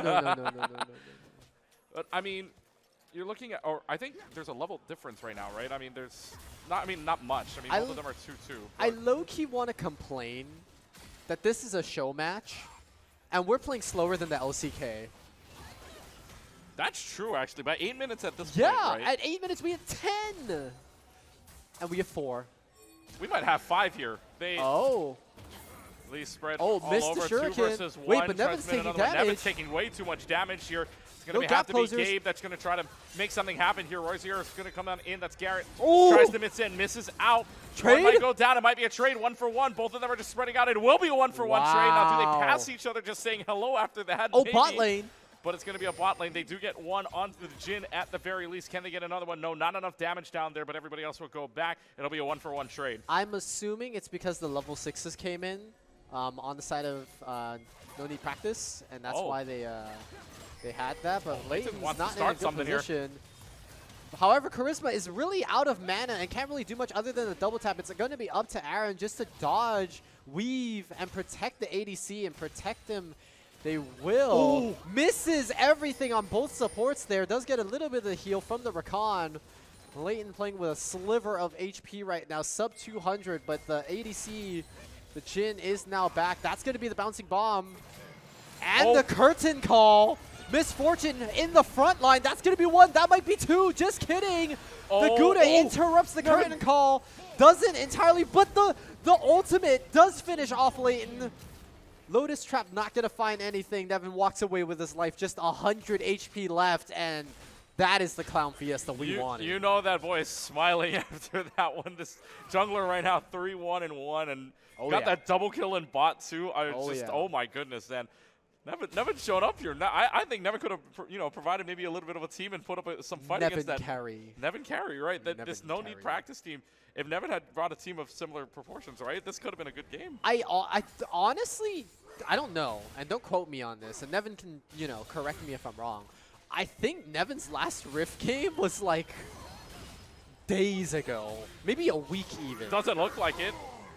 So, yep, a little bit of kind of kiting around just Yasuo things. That's going to be the stun. However, no knockups available. It's now 3v2. Nevin has to go on the run, gets pulled back. by the Moonfall. And that's going to be a kill secured here. I don't think any team has ever had the kill lead up until now.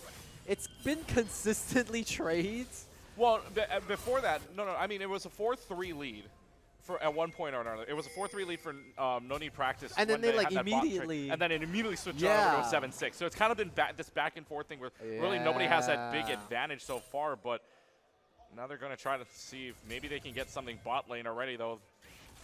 Both the Rakan and the Misfortune are just out, so.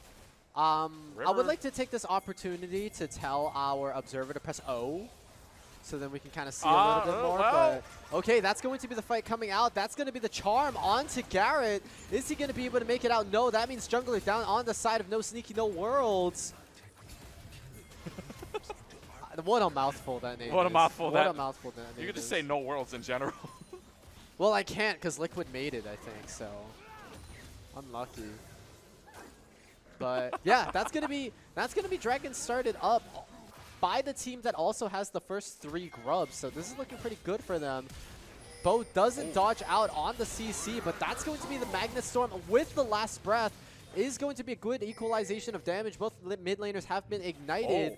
Top lane now going in favor of the Akali. Curtain call from the back, but the position's not good. The Udyr was already there, and it looks like a fight on 2 fronts. 1 kill on each side. Aaron trying desperately to survive. The Moonfall once again. Aloha's going to be traded for the Udyr, or the Rakan rather. Charisma, is he going to live? The answer is no. Rosier comes back from spawn, finishes it out, and we finish up with another tie in kills. I know, we're back to a tie at 11-11. Are we sure this is a show match, or are they actually playing for money? I know they're not playing for money. It's just that, like, I know it's not. It's just that it's playing so even that it looks like. Even if I didn't know, they are definitely not playing for money. This looks like go go go. We gotta get a kill. We gotta get a kill here. We remember when you were saying earlier on. It's like 8 minutes in, and they would have had 10 kills by now. Well, we're 12 minutes in, and now it's 22. How I would describe this game on both sides is everybody's like, oh, rank shouldn't have voice comms, right? Because of the crazy things that could happen. This is the ranked solo queue game with the voice comms. Nevin, though, is going to try to take down Coke in the meanwhile up top. In mid, it's going to be Hopper going down. 1-for-1 trade for right now. Makes it 12-12, at least on the kill line. Aloha looking for Aloha flying around with Quinn. I'm going to see if he can at least find Gouda, maybe at least picking up some of the plants. But otherwise, nothing there. Leighton, though, might be going for a flank around on bot side. But they're pushing up. They're pushing up, and here comes Leighton. Kurtzman stunned out. Canceled. Canceled out. Misfortune on it's not going to be there, and it's going to be the kill onto the Udyr. That's a shutdown, too. And that is a big shutdown as well. Do they get Charisma? Charisma's just walking away. Charisma's got the speed, so it's totally fine. Kind of alternates between the control ward and Leighton to get more damage down. This really is the voice comms. Yeah. I mean, Nevin was 6-2. He definitely had a lot of bounty gold on him. And the difference right now with the 2 ADCs that we happen to have is just the fact that these 2 ADCs don't really do that much damage until their second item. Their first item is really just utility. Jhin gets the static shift for the wave clear and for the move speed. MF gets the Bloodthirster just so she keeps her move speed. But we've got the last breath coming out from Bo. Fighting against a stacked wave also, knowing that Diana is in tow in the vicinity, decides to back out for the time being. And now, there's a lot going on there's on the either side. Akali trying to fight the... Nevin goes down already. However, that is the perfect execution. No ultimate available now. Gabe joining a little bit late, but both bot laners now starting to pull up. Lots of macro play right now, but nothing so far. And this 2-kill lead, I think you're about to mention. It might be the first one. Yeah, I think you were about to mention it. It was, wow. That's crazy to think about. That it took 14 minutes for somebody to finally get a clear lead. Or not, I shouldn't say clear, but like a at least 2-kill lead. lead. A deuce lead. Yes. It's crazy to think about. I don't know. 12-14 kind of gives me trauma. We've been playing a lot of Valorant lately, and 12-14 kind of hits a little too Lately hard. We've seen, I mean, yeah, what was our last? I think that Abyss map was a 14-12. Yeah, wow. it was. Jesus.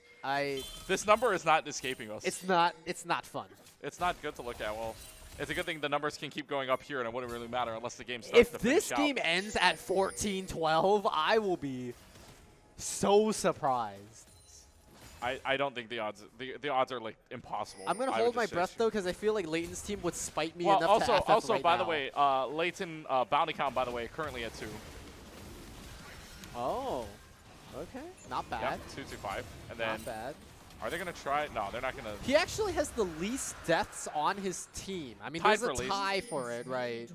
But he actually has the least deaths in this team, and in the game, as a Akali wow, again. that was close. That was a close fight. That was a close fight. Okay. Wow. And now Um, it's gonna be the 23's Bull that's gonna go up there and try to at least stave off the Akali from even going up there in the meanwhile. I don't know if this is too mean, but I feel like Gabe deserves this. Only because he played range top Hullbreaker Varus just to stay king of the hill, you know? Like, you're going to lose a melee matchup, now you know what it tastes like. Nobody left in the sights of Coke, so nothing there for the shots at the very least. And Yasuo, Oh. I was saying that Yasuo was just trying to stave off the Akali. Well, the Akali was low health, so might as well chase it down and actually lands up with a kill instead. So guess what? We're back to overtime number Oh, 15, nope. Oh, 16-13. Okay, never Nope. mind. Okay, well, there it is. You know, I don't want to say that Nevin was 6'2" at some point, but he was, and now he's gone 0-3 since. he's 3 inches taller. He's 6'5", so I guess that's silver lining if you want to look at it that way. 6'5" and 4 4/10, I don't know, whatever you want to call it. Yeah. Yeah, whatever. Anyway, yeah. I will say, though, the ADC ults on both sides this game have not been great. Not in fault of the ADC, Yeah. because they literally keep canceling their ults ADC treatment. out of fear. You know, like the MF ults get canceled, the curtain calls get canceled. Not the best performance, but not like they're being allowed to give a good performance. I will say, though, there's pretty good. I mean, if you're looking at just the numbers alone here for both sides, for me, at the very least, for the No Sneaky No Worlds team, the kill participation's not bad on their end. The gold is dead even. Right. I mean, the gold is dead even, too, right? So, I mean, just like numbers-wise, everything looks even. And we're about to hit 17 minutes, and we've only had, like, I mean, it's not like we're even going to get to the point where it's we might hit the Wait, hold longest on. game There's a we've had 2v1 in the top lane. Already one person fell, though. Hiding in the Shroud. Not sure where they are. Yasuo doesn't need mana, so that is a good thing. But here the comes Guda's Nevin. coming in. Hoping to try to get something. You have got no turret left. Charisma does take down Code. That's the perfect execution used as a getaway tool. Does Layton survive this, though? Does Layton survive this? I think he has the CC too, but he's got to not push it too far. He is a little bit squishy. Rift Herald put out already. I think that's going to go towards mid. Yeah, mid's going to take down that mid tier 2 turret. Oh, double shatter here. Here comes the Isn't gonna Quinn. find anything. Quinn with the damage. Has to walk up for one more auto. It's not going to be enough. The Misfortune shuts it down, and now Layton has to take the walk of shame back to the gray screen. We are evened up once again, 17-17. $3. $3 on Layton. But man, that bottom lane doing some good work though. Charisma was the Camille last game too now, right? Now switched on over to the ADC role and is proving that it doesn't really matter, I guess you could say. The bot lane, actually, for No Needs Practice, slid up one position. That's right, it was Bo on the ADC, right? And absolutely. Charisma on the And it's a little bit support, cheating because there were times when Yasuo was the meta in the bot lane, so you could make a case for it. But he's also 1-2-2. He's nowhere near that 10 death power spike. He's got to literally... Oh, you got to run. Oh, hold Here on. comes the cavalry. I mean, it's going to be one kill already on Bo that Yasuo is gone. Meanwhile, it's going to be just Gabe walking needs a way around this out. set. It's okay, dodges the moonfall. Dodges it at least. We'll get Good some more damage on. Good damage. Gets 3 on the grab, but I think the damage is going to be too much. Too many people around the set. 19-17 in terms of kill. The set goes down 2-0. Still funneling this Akali, and this Akali is starting to become a threat. I'm a little sad. So context, I'm ADC main, right? I'm a little sad because I'm like, if I'm Charisma, I'm like, hell yeah, I got my 2 item power spike. I'm 6-2 and 6. I'm so farmed up. And then there's a 6-2-3 Diana and a 7-4 Akali in the top side. And I feel like this is the slowest. I shouldn't say slowest, but at least in terms of the 20 minutes, right? I mean, it's like we haven't seen a second dragon yet. It's 2 versus 1. Comes in, and this just spells trouble. You're not getting out of this one. Okay. And the Uter gets it a shutdown. Nevin on the board Diana. again. And now they're going to just keep on This is a going dive. here. This is Coke just getting dove right underneath the tower. The tower goes down, and Coke is just going to go down as well. The Quinn has to run away for dear life. As at the 20-minute mark, we are back tied at 19. This Valorant game's never going to end. We keep going overtime. Nobody wants the FF. Anyway. Oh my. Okay. They're trying to kill Kelly, but they can't. The charm. Charm is there. They're trying to run away here. 3 versus 2 now scenario. Layton's trying to grab it and isolate them out. Meanwhile, the Good Gura damage. is trying to there. Good damage here from this team. Is it going to be enough, though? It's not. Aloha falling oh so low. Same thing for Kelly, who's going to try to at least just run away for dear life. Layton has to try to defend this turret, but otherwise, not too bad. I mean, damage-wise, at least if you need no practice, you push up. Problem is now you're down in kills. I think the crazy thing is when we started watching this fight that Aloha was at full health, and the only thing that hit him was the Cryo Phoenix from the Udyr, but good combo coming out, and that's going to be the Ignite, and that's just going to be as easy as it gets there. Oh, As Layton Gabe. surrounding Gabe right now, so the set's going to have to do a lot of work. It was a similar situation before, 4v1. It might be another 4v1 here again, but Aloha's just running away, and that's just because the Dragon's down there. They take the Dragon first and then turns it around all the way for the slam, and a lot of people falling oh so low, and they may be able to turn this all the way around, though, but this team from No Sneaky No Worlds is proving too much to handle. That it's a 3-for-1. They give up the Dragon, but they get a lot more out of it. Wow. Keegan, 2 Drake Curse. Did you think so? It's possible. No. That was a little bit of that. I don't think that laugh that we heard from the game was from misfortune, but that was a very evil laugh for getting a kill. A very evil laugh. That was very well timed. We heard it right over there. Yes. I mean, another turret going down. I mean, this is bot lane still has both turrets up.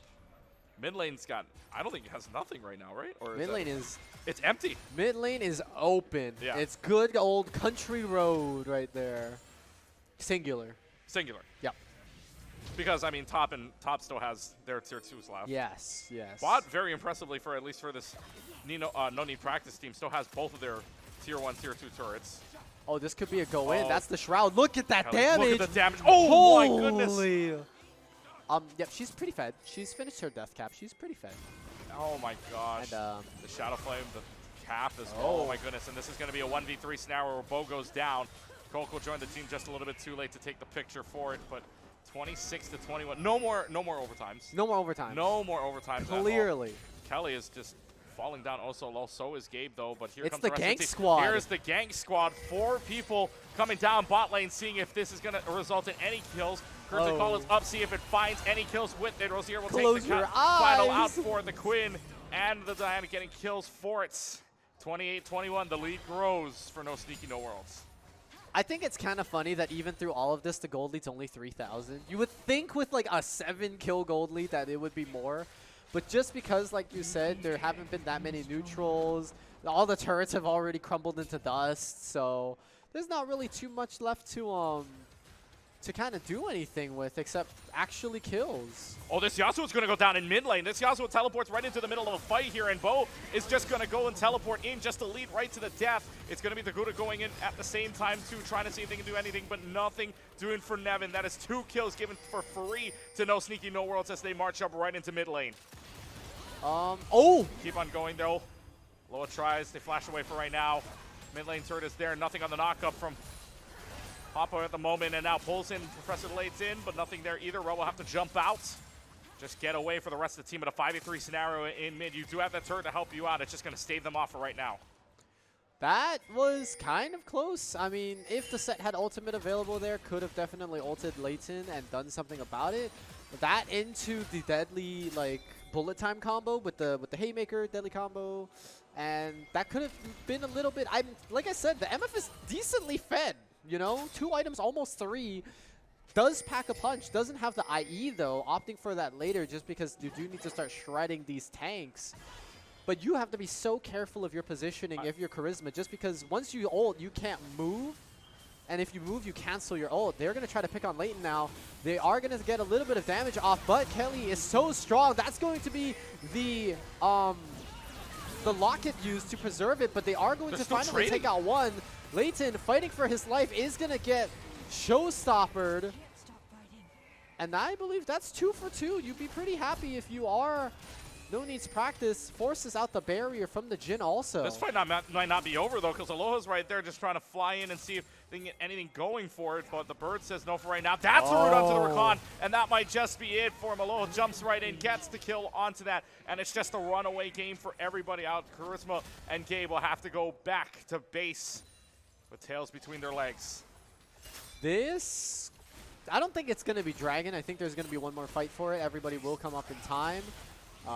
Little cheeky farming the enemy Raptors because the Dancing Grenade is actually really good at taking the baby ones. Is that already a third item here for the Akali? I mean, yeah, he's had that death cap for a while now. 12 kills is a lot of money. And a 650 and a 700 gold bounty now on that Akali at the same time. So a shutdown will be big. Killing the Akali is 1,000 gold then. 300 plus that bounty. I wouldn't be surprised if there's actually even more bounty behind the 700. Like you kill her, and then like a 500 shows up because it's like you only can get 1K per $1 kill. in game at this point. Yeah, it's 100 quite 100 RP goes for that kill as well. It's quite a lot. It's going to be crazy down here in bot lane though, just trying to chase out the Gouda for right now. That is 3 people right inside that bush near the Dragon's Pit. Otherwise, nothing there, so they'll go ahead and play right inside of the pit. I don't know if there's a lot of vision down there inside as well. They're going to see if they can at least try something right now. There is now vision as they put down that ward.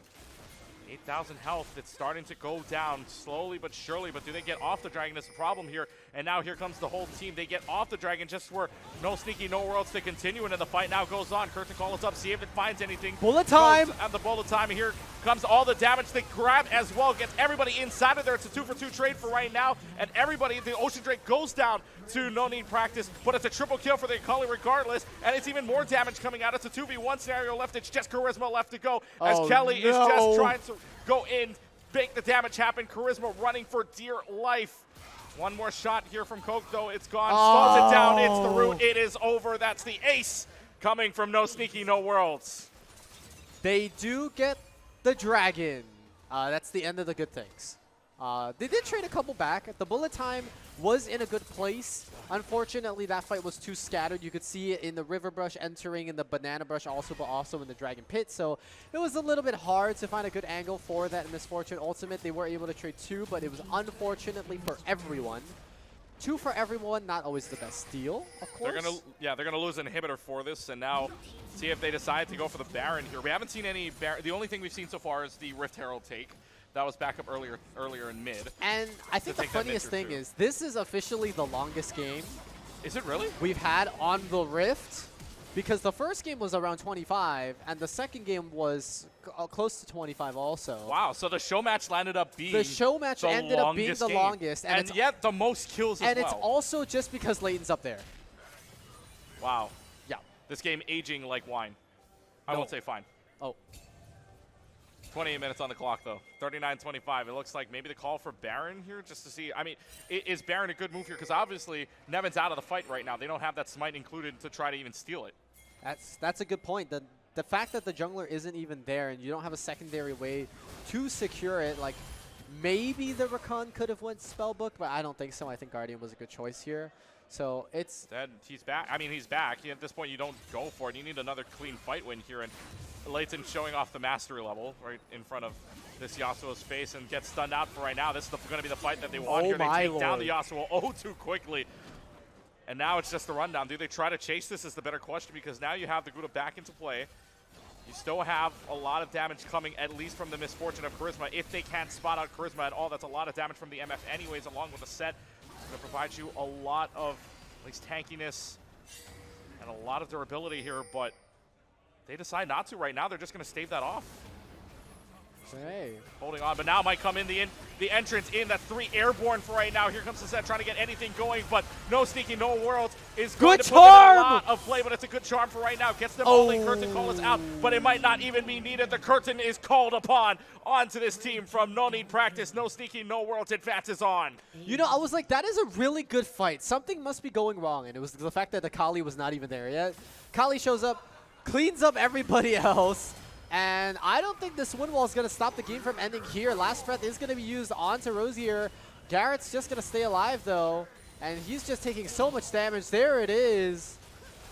And, you know, even with 4 bullets in the chamber, I think Jin's going to finish this with his crew. That's going to be the show match in favor of No Sneaky, No Worlds. At least they won something. They're not going to the internationals, though. LCK exit for this.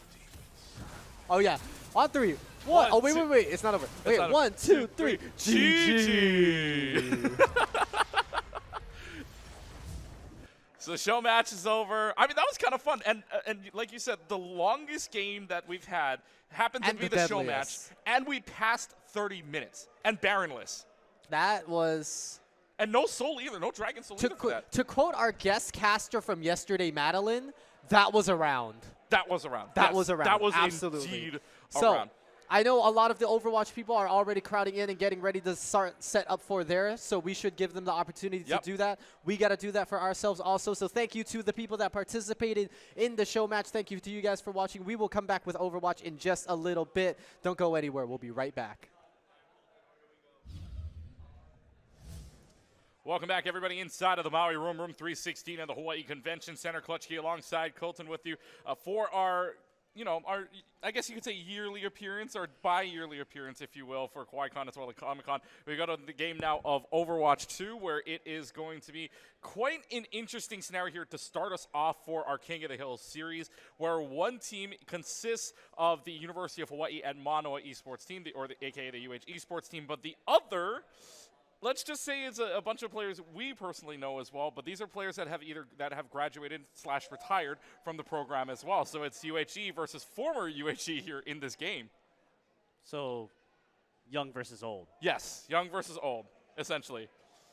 So everybody on this entire row, by the way, on the right side is old. Everybody on the left side, you are still young. So it is the youngins versus the old, and you guys are in for a treat here inside of the Maui Room and watching at home right now or wherever you are watching on Twitch, because this is old style versus new style, UHE versus former UHE. The roast counter is on because we are going to be saying a lot. Yeah, there's a lot to be said, but like you're saying, right, in some ways, old versus new, maybe, old versus young. They're old either way. Doesn't really matter, right? But we've seen each of these players now play. We've casted through multiple generations of UH. We've casted through different generations of KawaiiCon and Comic-Cons, right? So we've seen these players. I mean, originally, I'll call them out for it since it's been a few years, but the original Comic-Con that I first went to, Justin was the one that smurfed in that and won. That's right. So, that's right. It's not to say that's what he's doing now. He's definitely a lot. We're not going to let him get it with that anymore, for sure. Yes. But now we are at, oh, no. Oh, boy. Okay. Oh, no. All right. So, ladies and gentlemen, welcome. Oh! Okay.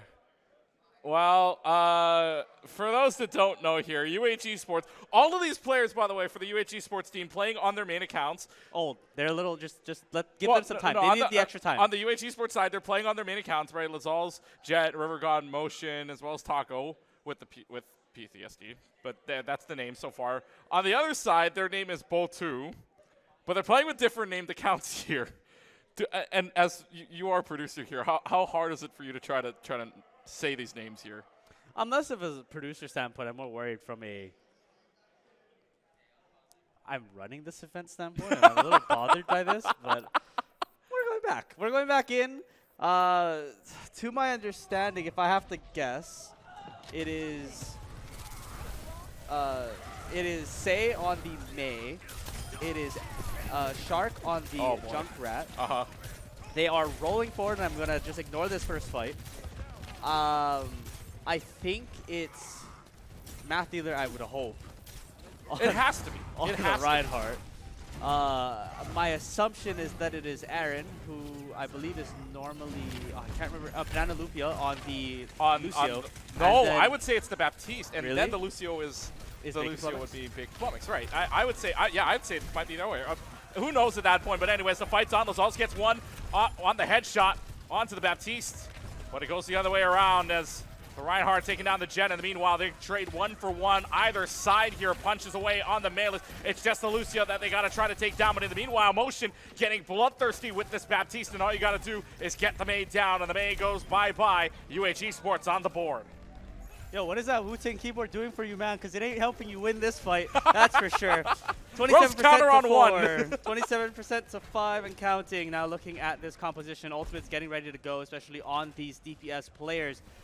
But again, you're talking about just that power of Motion's Baptiste getting so many picks at the end of that fight. We're going to see what they can do. Tracer just trying to dash around in that server room, hoping not to die, but will find the headshot from that Icicle of May. And now playing this 4v5, will Esports be able to make this comeback? No ult available. No ultimates available on the board, but they'll trade out either way. It's just Immortality Fields are both gone now. Lazar's on the secondary railgun shot will get both. So now it's going to just be a fight here all over this point. This back and forth scrap fight around the central area. But this team on the red side on No 2 will go ahead and get their percentages point back in the lead. Yeah, back in the lead as this fight's going to now come over. Pulse Bomb is ready to go. But on the other side, 3 ultimates, almost 4 ready on that side. Esports falling a little bit behind on that tank count, but the Ramatra ult will be so useful in this composition, especially on such a close fight. Problem is, though, you have no shield to counter against it for what could be very good Earth Shadow. That's going to be a great Blizzard onto Lazals. Lazals does go down, and it's going to be the Reinhardt and the Junkrat combining for 2 right now. Taco's able to find the least kill onto the big damage of the Junkrat, with the Junkrat having the Riptire in hand, but they're not even going to try for this yet again. They've lost too many people, and now they're going to try with the Application Matrix on top of that. But is that App Matrix just more for space? But instead, they push right through it. There's nothing going. Yeah, nothing going that window. Just try to make some space. Maybe not able to find any kills. Tyre going to be held out on the middle of this point. Will be found by the Lucio and instead taken out. The Shatter going to go down. Will be able to find 1 onto Motion. And that charge, will it be able to find the Ram? It won't. It goes right past. But instead, Ram to find the end of their life in that server room, and more percentage going on over to Fotu. 10% left to go on that roll, and you know Rivergod's got to know Justin's tactics by now on that Junkrat, but let's see, 92%, they're chasing down. Lazals is gone, and now they only have 5% more left to go before somebody's got to be able to touch this point here. I don't think anybody is, especially that Baptiste is going, but they do have to contest onto the point for right now. Annihilation is going to get popped just to see if it can get anything. It will push forward. The Annihilation runs out quickly. All they have to do is kite away for it, though, and if you're this O2 team, you take that any day because that's a lot of information. That's a lot of ultimates gone from UHE, and they still got to hold at least another 63%. You think it'd make them mad if I started calling them Bow2? I thought about it, you know. I was just staring at the name for a little too long, hoping there's a way around it. But you're right. Just calling them by character names is so much easier. Yeah, it's just easier. It's just easier, honestly. But we never talked about if it's Alec or if it's Justin playing the Junkrat. It could be either combination. I'm thinking right now it's actually Alec on the Reaper right now. I would say on that switch, but it could be the May, because I've seen Justin play May a lot too, so that could very well be the position here. It's just anybody's guess at this point. 38% left to go for UHE to take this point. Otherwise, Bolto's going to have it. There's going to be the Blizzard. Bolto's able to take down Lazal. It's going to be that May Blizzard that comes on out. Kiriko's going to have to go ahead and switch step away, but that's Jet that is in so much trouble. There goes the Ramatra. Motion, though, is able to find at least the kill onto the Baptiste. That's some healing down, but some still left to go here. A lot of communication on both sides, if you can hear the yelling for us, but that's because this fight is getting so close here. In the meanwhile, nobody wants to give up this point. They have to at one point or another. It is Botu that's able to flip it. In the meanwhile, Rivergod and Tacos are able to get it. There's going to be the charge. The Burrow is up. The Burrow gets at least a few damage down. That's going to be at least a pummel for right now. It doesn't get down onto the UHE side. 85% in rolling. They're able to flip it, but this is going to be close. Oh, the sneak. Oh, what's happening here? 95%. What's going to happen here? Final percentages-wise, somebody's got to be able to touch the point here. It's going to be the teleport in for the Reaper, and here we go. The overtime clock starts already. It is going to be the Urge Shatter down and about. It's going to be the sound barrier that comes out, but it doesn't find everybody because now it's the Baptiste gone. At the same time, Jet's able to dash and charge in. Taco hits the entire clip onto the Reaper. There's the stick, and there's the pulse bomb out, and there are the kills. Esports, the youngins, show them how the old school does it. Yo, I think those joints are a little rusty, guys. We're not keeping up with the speed. Even our production team is blaming their gameplay on that side. But with that, a 1-0 lead now here on Lijiang Tower, heading on to Night Market. And these compositions might switch around a little bit more air play, a little bit more availability in that flight. So maybe something like the Pharah, the Echo, right, coming out. We do have a full enable list when you're looking at characters as well. We were talking about this a little bit before, before in the back of, or in our quote-unquote green room. You're on stage, behind the mics scenes, live, essentially, right? yeah. So What Juno were we is talking about enabled. Yeah, Juno was enabled. Juno is the newest character, the newest character to come out to the Overwatch scene. This hero does a lot, right? Has a lot of movement ability to it, hyper ring included, as well as the glide, right, as well. And then just the movement in general is so good, but what's also good is that the orbital ray does so much for a team fight in general. Meta Blaster doesn't do a lot. They may buff that later on. But right now, Juno is in meta, and especially in Korea. If you can go fast, you are going to go and fight quickly here, and that's exactly what this team of Botu is going to do here. They're going to go ahead and use that Pulsar as well as the Burrow to go ahead and get them 2 kills, and Botu's off and running here very quick, much quicker than they did in that first fight back on Control Center. That's arguable. They took that first fight very convincingly, and then went on to then throw the entirety of that round. But still holding on. It was 99-37 too, which is pretty much a throw. Yeah, they threw it. They threw it hard. But moving on, the second fight here, they pulled out the D.Va. They know that D.Va is going to be huge for the Pharah, which we have confirmation, which I'm not surprised by, but we have confirmation that is Shark, the same person that we booed yesterday on 50. By the way. But the poop, it's a Tracer. It's not going to go off the map, but could you imagine? Could you imagine, indeed. But good thing you got a blink to get you back inside of it. And now it's going to be that Pharah going down for right now. Switch on over from Lazals into the Cassidy instead at 69. Good. Wow, that's a great flashbang there as well to take down that Juno. Juno's not able to move because of that flashbang. It is going to go ahead and be the drill dash there that gets at least Lazals, but otherwise this is all UHG taking it right back. Taking it right back indeed. Ultimate's coming out as well. Ready to get started. No one has popped it, so none to be used. Pulse Bomb going to be ready to go. Kiriko as well. Looks like we're going to get a swap from the Echo onto the Genji. At 78%. Better than holding it out, honestly, and then using it, not getting any value, and then being stuck. This Pulse Bomb going to catch 2. Instead, only catches 1. The Drill Dash getting them out of the way, but will take out the Venture early in this fight, and the rest of this will just snowball on through and continue to push on out. Kiriko to fall, and the rest will go with it. Yeah, okay, so that's the unfortunate situation with it, right? Because you use the drill dash to get away, yes, but you've also could have used the burrow to go ahead and cleanse that for yourself.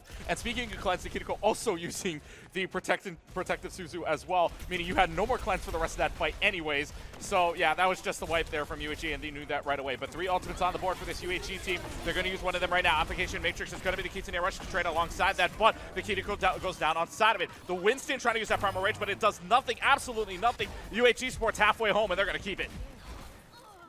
They're going to keep it indeed, 60% and counting. See, I told you, they got the first fight, but they're just going to throw it away. Well, no, at this point now you got to let them get to 99 and then have them choke it away on the next one, right? To reverse? To reverse it, yeah. You hope. You would think. You hope. Yeah. No, well, right now, I mean, UH now is in that situation, right, where Botu now has to flip it when they get to 99, because I'm assuming this fight might last long enough to get to 99, unless this Kiriko falls down. The Jet also has self-destruct, which they'll go ahead and use just to Ray Mech, so this isn't going to find anything if they're smart enough for it, which they are. Orbital Ray is going to come down, at least get themselves in for the team fight. There's going to be the Pulse Bomb that lands down on the ground and finds both the Juno and the Kiriko. That's both of the supports down, and Botu is washed. Don't tell me the vision is going too, guys. Like, the Pulse Bomb? Hello? Hello? It was right there, man. Oh, no. We're so close. Retirement, indeed. We now know why this is the new UHG Sports team and not the existing, right? But, again, taking that one map lead here. Now, we were talking about it. This is a best of 5, first of 3. So we still have a lot of maps ahead of us. But all in all, I think a very good execution when you just look at how everything came about, right?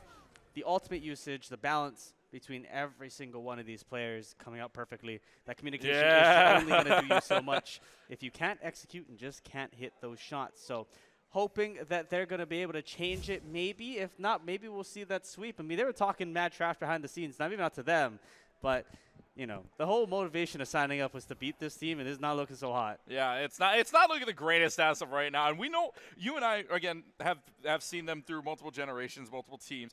And we know that they were at a point a really good team, one of the better teams out there, at least in the collegiate scene. But this new team right now, this new squad, looking like they are trying to make some noise, at least taking down the old school, right? Taking down that this is like the alumni match, right? You see in sports all the time, right? The newer school will always win just because they have, you know, it's the better instincts. It's the quicker instincts, right? It's more athletic than right now. And it's kind of showing, actually, if you think about it, too, right? I mean, the protection Suzu wasn't even used on the pulse bomb. It was used early again on their side, too. So it's not like they had anything to cleanse out that pulse bomb in the final fight. Orbital Ray just to get in, and they still squandered it. So it's like, well, maybe the instincts aren't quite there, but maybe it does take a game to warm up. I'll give them that. I'll give them the benefit of the doubt. Maybe it's a game warm-up, right? And so now we go into our next map here, which is hybrid. So it's either Blizzard World Midtown or Kings Row. And if the funny map wants to come out, I say it's Kings Row. I think that'd be funny, but it's a loser picks map style. Right. Right. So we'll see if maybe they want to change things up, not go for something as common as a Lijiang Tower, as a Kings Row. So we'll see, right, what they choose. I think the Midtown would be an interesting pick. Right? Yes. We've not seen that map a whole lot, and instead we go right back to Scrims Row. But we've talked about this numerous times over numerous years, right? How this map is so built around compositions and built around just being able to work as a team, because everyone knows how to play this map at this point. It's been out. It's been the near same for so long now that it is a very straightforward strategy. So as we head into said Kings Row, I'm interested to see how they play these compositions. I mean, we've seen a few heroes change and compositions change over the past year now, right? We've had 2 new heroes since the last Comic-Con, and both of them are viable. Yes, absolutely. Both of them are completely viable. The Venture gets you in, gets a little bit quicker, and does a lot of damage, mind you, as well. If that shot lands directly, there's still that little damage, that AoE damage, a little burst damage, if you will, on the sides of it. But otherwise, that does a lot of damage on the direct hit. And then, of course, Juno at the same time, a very viable pick right now. In fact, if you're looking at Korea on their Overwatch Champion Series side, you're looking at what is a very dive-ish comp, where you've got that the Juno Ana, but not only that, on the dive side, right, the Winston, the Tracer, and then you also have what is Pharah. So right now, actually, I would kind of say that that the comp, if they're going to go for, you know, what is meta right now, currently favors the old side. But again, newer team right now from this UHE team, putting them down, and the pulse bombs have been so good from them right now, and it's just kind of insane. So now that we're going to Scrims Row, again, this is the home of where they call it that for a reason. You can kind of mix and match and try to figure out what your compositions are going to be, because there's 3 points to it, right? Kind of enclosed first point. Then you get to the streets, very tight streets phase into second, and then kind of more open-ish but still enclosed third point. So it's kind of trying to figure out what comps are going to work best on each one, or if there's one that's going to mesh them all together, and this is where that happens. So I'm expecting, from what I know, now you got taught by him at the same time as well for this, but I'm expecting there should be a Junkrat on this point, on this first point, just because of the spam damage that you can bring out on that very first chokehold. I don't think so, if I'm being honest. Well, for funsies, yeah, for it'll fun. come out. But they need to win this, and as we load in, I'm seeing the Mei, and that's exactly what I kind of would have expected, Yes. right? Mei is a little bit more common, but also just a very good pick, something that I know that he has relied on before being able to play, but also just how versatile it is. And as we're seeing the zooming cam on the... This is a great shot, Scoots. But we've seen the zooming cam, right? Now, opting maybe off of the Tracer here, which I think is smart. There's not a lot of paths on first point just to get into their backline. You have to walk through essentially one choke and a window, right? So how do you get through? How do you get into their backline? How do you make a difference? There's no real way. But we'll see what Taco's going to be able to do with the Genji, because with the Tracer, you could argue he gave him PTSD, not has PTSD, right? Oh. Are they? No, they're hiding. They're hiding. They're hiding from the Widow. They're just trying to go off of sound cues right now. This Widow's all the way up. I would have thought this Widow switches by now, but no. This Widow's going to keep playing. They're going to give him a lot of space here. They're already starting to take this point. Now that they know that there's a Reinhardt in, that Maywell's going to go up so that there's no at least headshots for right now around that corner, but you still have the shield to work around as well. That's a great Bionate, by the way, onto 3 people. Good thing you were able to get out of it just in the nick of time there. Sleep Dart doesn't hit, but it does allow the Reinhardt to still charge in. Jet's going to fly away for it with 3 minutes and 20 seconds left to go. It was a slow start. Nothing doing so far unless somebody wants to go in. May already having to use the freeze for right now to try to just get some health back. There's a lot of damage going on right now for this Esports team, but it's out of mech. Lizals is able to find a headshot, but at what cost? It's going to cost them their tank. But now both of the supports are down. This Genji's going to go into the back line, get both of the Baptiste and the Mei, and they might be able to just take this point for free because the spawns favor the attacking end. Yeah, they might get it for free, but it really depends how long Math Dealer and Shark is going to be able to hold on. Sorry, the names. How long they're going to be able to hold on to this, right? One tick going away, but the team's just coming back. But instead, Liz All's finding the shot as that shield drops and right over the top of it.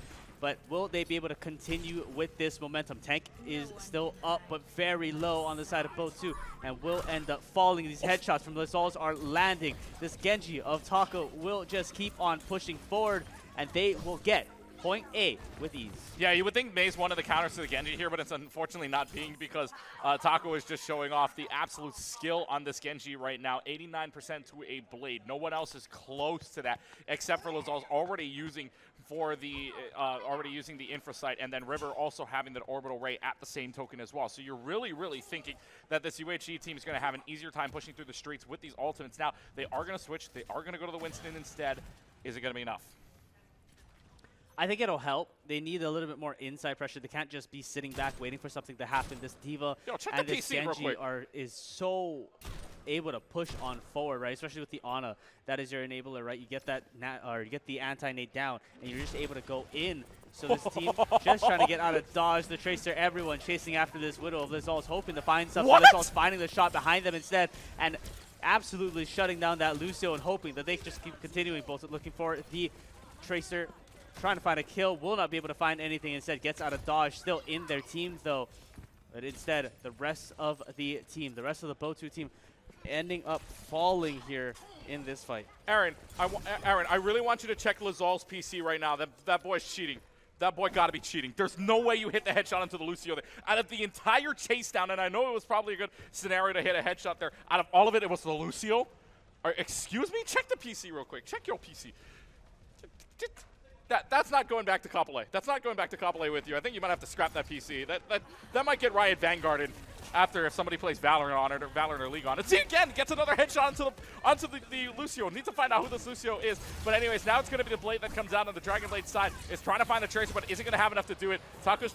Oh, okay, they're just having to stare down. They knew that Dragon Blade was going to run out. Anyways, Jet, though, is still able to dive onto it. Pulse Bomb comes out. Pulse Bomb doesn't find anything, but they are able to find, though, is another minute and a half going onto the clock.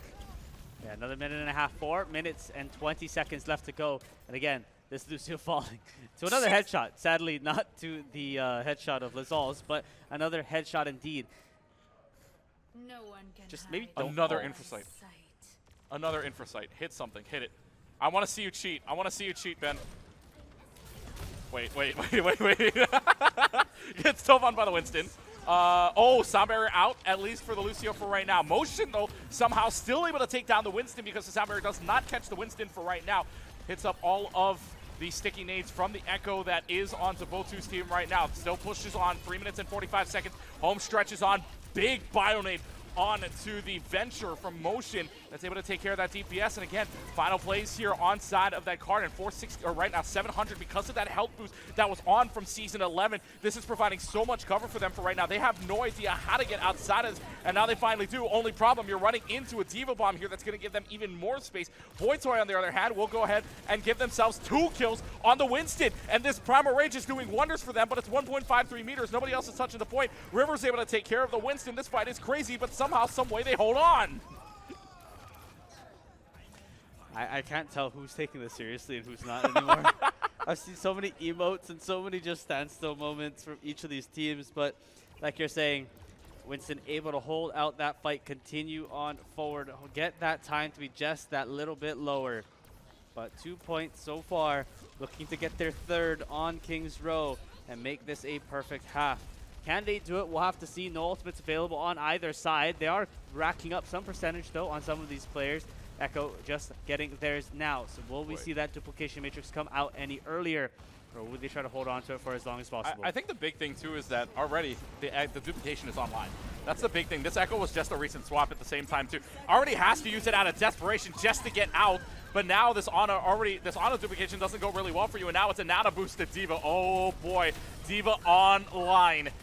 It's really good. Jet is able to take down the Juno, takes down the Winston. The counter dive diva working wonders right now for this UH Esports team. And it's going to be the sound barrier from Lucio just to stall out this point as long as possible, which it does for a little while. But now this Genji has to deflect, waiting for the team. The spawns have changed because of the wave respawn fortunes. So now they still could have a chance at this, but the final 2 meters left to go. You do have the Winston on there, but it is not going to be enough. There's just too much damage. There is just too much pressure from this UHE team. They lose the Kitty Colt. They lose the Winston. They're going to lose the Venture at the same time. And they will complete all the map of Kings Row. They go Ekahi Elua Aloha as they pack up all 3 points. And right now, UHE with 1:41 on the clock. What happened to the team that I enjoyed watching? Like what? Like, this is the team that I started casting, everything, you know? Just, wow. Just moving on through. Just try, you know, they're. This is not the team of old. I don't. This is not. I mean, this is the team of this old. This is the team of old, but just not the team, not the that, team we that we know. I don't know what happened. Justin bought a Wu-Ting keyboard and suddenly he went down in ranks, man. It's crazy how that works. I feel like he's going to blame the monitor. I feel like he's going to blame not having 540 hertz of power to play Overwatch. Or that he's been playing Deadlock as of late as well. I was going to say, I think it's a Deadlock nerf. I don't know, man. If they changed Overwatch to be third person, right, just over the shoulder cam like they do for Smite or Deadlock, Don't get his hopes up. there might be a change. Don't get his hopes up. Oh, by the way, so for UHG side on their defensive end, we can say, I mean, if the Ashe, if that does stay, Jennifer Hale is here. And so shout out Jennifer Hale, got the autograph, and I'll shout out Kate as well for that. Yeah, so the voice actress for Ashe is here at Comic-Con 2024. And it's kind of cool because she was just saying, like, I think Ashe was one of her favorite voice lines for his actress accompaniments that she did, other than the Star Wars stuff, too. So that's pretty cool. But now we're going to get to see Ashe, and the Ashe is a great pick here as well. You can get rid of the Echo. You can play a little bit farther back as well, and that Dynamite is going to be doing a lot for them at the same time. Scoots, please hit spacebar. This is bothering me. Oh, Deadlock, Deadlock POV. I cannot with this over the shoulder. It is bothering me. But we are getting into this. We saw the Echo onto the projectile. It will be for Say, and instead just trying to get onto this point.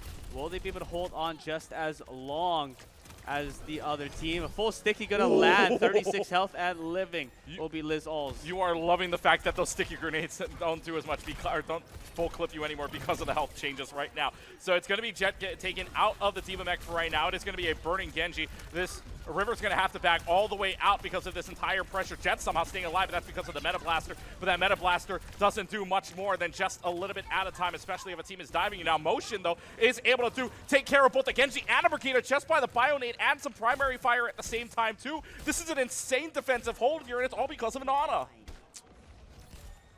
Yeah, you know, I have no excuse for them. The Ana plays so well, and they just pushed on through, forgetting maybe a little bit more about their back line, whoever's getting the point side of their team, rather than the front. They got the good picks off. They got the Diva out of the mech, but unable to take advantage of that. Anti-Nade going to land onto the Genji, push him out of that fight. Instead, Matthew, they're going to pop the ultimate, but Taco instead getting 2 in trade. So will this be worth? They're going to see what they can do. The Diva 1v1 looking to maybe be had, but instead, that's the team joining them again. You were talking about this earlier. Spawns in the advantage of Botu. So will they be able to push on forward? But instead, these nades, these dynamites are landing, and everything is just allowing them to push on forward. And 2 minutes left to go, and not a single tick on that board. Shows you the power of the Ashe. I mean, it's either right now, Lazals is feeling it, right? The Widowmaker as well as now the Ashe, just a hit scan generalization. You wish Akumai was here to just watch this performance from the Ashe, right, from Lazals right now. Like, you could give him, you know, tips and tricks and all that too. That's going to be a lot of stickies onto the Genji, but it's not really going to matter anyways because it's just, or rather to the Tracer, but it's not going to matter because you have Jet there to cover for it, and now that Echo is gone, it is going to be the nano boost on what else but the Diva here. Orbital Ray will go down at the same time, but for River, that might still not be enough here for UHG's team as Jet will go ahead and use the self-destruct just to help them out for a little while. Does it find anything? It does. It is going to find the Genji, and now they're going to have the D-Mech on the other side of the Diva as well. So UHG now has 2 ultimates on the board, and Voltu's only got 2 of theirs own, but one of them is only going to be a rally, which they cannot use right now because there's no way to enter, except now they're going going to go ahead and try to stun out the D.Va at the same time. So the D.Va now has to run away back to the rest of the team. The rally's up. The rally does give them the overhealth as well as some armor, but that's about it before it runs out. And finally, we get that change in where it doesn't do that anymore, and the overhealth just starts to trickle away. It is going to be the duplication from the Echo onto the Tracer instead, and now the Tracer trying to build up to the Pulse Bomb, already halfway there, trying to get a little bit more, needs to land about half more of a clip for that Pulse Bomb to be available, and now will do so, tries to land it, but now falling also low, no Pulse Bomb there, Tracer does nothing on the duplication, and now this Echo's going to find nothing there either. 45 seconds on the clock, everything's falling apart for this Bo2 team, especially when Taco just keeps on hitting Pulse Bombs. Yo, Justin is washed, bro. Oh my god. Roast counter. He is walking it down, man. What? Unfortunately, not able to get the Pulse Bomb, not able to get it, which means that you're kicked out of your duplication and now stuck in their back line. And instead, 20 seconds on the clock. Will they be able to make this work? Someone's going to have to touch the point just to keep this alive. Not even just to keep this game alive, simply just to keep this point alive. And we'll see what they're going to be able to do. 10 seconds, and they're going to be able to get onto the point. These tickers starting to count, but everyone's still right there. 4 seconds left to go on the clock. This could be it. The sweep versus 0. It's going to be the D.Va in for right now. There's going to be the self-destruct out onto the middle of the point. Finds nothing. It is going to be at least the first tick for right now. Self-destruct on the other end. Does it find anything? It doesn't, but they do trade out. It's going to be the D.Va out for the Ana. The bigger one is the Ana, though. As the Ana goes down, the Dragon Blade is allowed to play the game, and the Dragon Blade gets 3, and we are not done yet. You can add 2.5 to the clock for Bo2. They finally learned how to press the right buttons. That's crazy. Genji Blade able to take out 3. And now we get to see I think these guys are clapping for the fact that they use their abilities in the right order, and we get to see more Overwatch. Very true, very true. I don't think it's for the fact that they've won the fight. I think it's for the fact that they did actually something right this time around. We're hoping. We're hoping. We're hoping. They still have another 2 points to go just to prove that Look right at to that. us. This UH Esports team is just smiling their entire way through. I mean, they know. They know. They know. Oh, man. But anyways, I mean, you're looking at the situation right now. 2.5 minutes does seem like a lot more time, but it's not, because you still have to push through what is a really good UH Esports team right now, and they also have the orbital ray to play with, but the big difference will now be that nano boost and the rally. Yeah, nano boost to Winston, though, getting on in, jumping out. Sleep Dart going to land. We'll be able to drop a few bits of health bars out, but not able to find any kills. I know there's something else that you see, but for now, we're going to talk about the dash, the rally in that backside. We'll not be able to find anything, and we'll end up getting stuck in the backline for them. Echo looking to find something. Anti-Nate going to land onto the Echo, though, and take them out. Tracer stuck in the back. Will they be able to find any picks? The Tracer instead will find the dash through and the health back, so staying alive in that room. The rest of this fight going on out. Winston trying to fight and trying to electrocute everyone else. Pulse Bomb will land onto the Brigette, Brigida and the rest of this will go on through. The complete Team White minus the Echo coming on out for UH Esports and stopping this cart. 1 minute left to go. River, you are so fortunate I wasn't calling that round right there, because that was an orbital ray that went to the second floor with nobody there. I was wondering, when you pointed it out, I was wondering what happened, but I didn't know it. The orbital ray, because it moves forward, right? It takes that, it does take the elevation, so it takes that second level, went to the second floor on the bar side, and so it didn't help anything at all. So you're lucky that Bo2 wasn't able to take advantage of it. And now, oh god, okay, back to the deadlock third person over the shoulder here, as let's see if this Echo can do anything duplicated-wise, as it doesn't for right now. 5 seconds left on the duplication. Look how far up this Winston is, though, able to push up all the way up to their side. Pulse Bomb lands, and this time the Pulse Bomb is good for the duplicated Tracer. It's going to be the primal rage that at least keeps motion down for right now. This Echo versus the Juno, and the Echo is the one that goes down. The Juno wins it. However, Bo2 still on the rampage here. Wave respawn does go in favor of Bo2 for right now, so the damage is still on there. 5 seconds left. It'll go into overtime. And now it's going to be the Pulse Bomb that sticks, and it'll land! Taco has done it again. It's a double kill onto the Pulse Bomb, and Bo2 might be Bo-done here out of this entire round, as they will fall 1 by 1 on the piece. The orbital ray comes back online for River, and UH Esports once again showing the old school that the new school might just be better. Overtime clock runs out, and they're up 2-0. You want so you want to know what rhymes with Bo2? Or what I guess kind of rhymes. What rhymes with Bo? Mm-hmm. O. Oh. They're 0-2 right now. They're 0. I don't know what they're doing, man.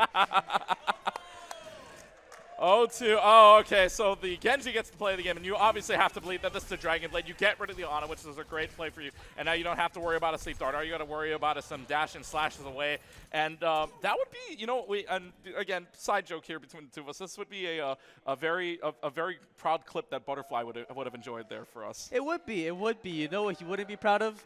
That same team lost that map, by the way. But now we're moving on to the third map here, which is going to be pushed. We do have new push map available to us in this tournament. So Runsapi being available as well. Runasapi. Runasapi. Look, EA, same thing. So it's either Runasapi, Esperança, or New Queen Street. So Esperança, of course, in Portugal, New Queen Street out in Canada, Runasapi, the newest one in Brazil. So you're looking at a really spread out area of not only location, but they are going to go one more, and they're going to try to figure out. They just realized it's a best of 5. Yeah, it's a best of 5, guys. It is not a best of 3. It is not a first to 2, it's a first to 3.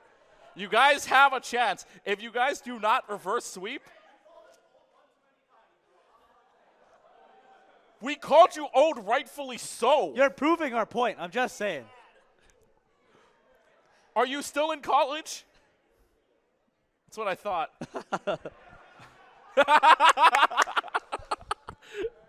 Yeah, I'm just saying, yo, yeah, let's get a round of applause for the young guys of UHE right now. They're proving their worth right now. I mean, give them their flowers. UHE, the young school right now. Yeah, the new school, give them their flowers right now. And look, they're winning with the chicken on the head. Right? Oh, even got a picture with a Kiriko cosplayer. Nice, nice. Oh, down there? Down there? Okay. All right. Give them their flowers, though. I mean, still, like, they're just having fun up there. They know it, and yet they're having fun while beating down some old people. That's fun. I think they're doing well. They're playing well. Taco especially, right? Especially on that Tracer. Oh, yeah. Just able to get so much value pushing on through. And, I mean, I don't have to say anything more about River. We've known, right? We're going to ignore the ultimate. We'll ignore the first ultimate there. But besides that, I mean, we've known, right, what power River has behind them. And on top of that, you look at the other half, we've seen these players do well, right? We'll joke about it that they're old or whatever. We've seen them do well. It's not to say that they're not good players. There might be a little bit of rust, a little bit of deadlock in those wrists, right? But besides that, they're doing well. I think they're fighting the right fights. They're maybe just not able to execute in the way they want to. They're falling in certain areas where they just have a better benefit on that UHE team, right? You're able to play, and these guys have scrimmed not only for fun, but they've also scrimmed for collegiate tournaments. So it's like they have more experience as a team, I would say, and that's probably what's making them get that little bit more benefit. They're not losing by a lot, right? I know it was like a 3-1, but it's not like those fights were lost by a complete stomp every single time. Yeah, I mean, I want to point out, too, right? Maybe we're talking about on the meanwhile of collegiate. I mean, you and I have watched games where they went 3-2 in the first game, had to go down into a decider match, and then won another game in 3-2. Although, be it, it's not in the situation where they're down 0-2. But in the meanwhile, I mean, this team knows how to come back. This team knows how to play, right? I mean, all of these players were on a squad previously. They were on a varsity squad. I mean, you could even say maybe JV squad before that too, but obviously varsity squad for all of them. So they know this game. The problem is they're going up against the team that do this practice as a team together, right? They actually are playing for the university. They still have that. They have that chip on their shoulder where you have that university watching you and backing you for right now. So this is a big moment for them right now. Can they avoid being swept? Their only option right now for this old school team is to reverse sweep. That is it. Right now, we have seen this venture. We have seen a Tracer be so good on the side. And now that we go to our next map of Esperança, this push map right here that we will see very soon, this is going to be very interesting to see if this Echo even stays. It would be. It would be very interesting. Also, you can tell our producer is not an Overwatch player. Esperança was spelled wrong. But it's okay. He's not an Overwatch player. He's a League player. He luckily won that game by getting carried last game, so it's okay. Oh, yeah, absolutely carried that last game. We even were joking about this if you weren't here with us for the show match of League. We were kind of just joking around of Leighton. I mean, we're always going to flame our crew as much as possible here.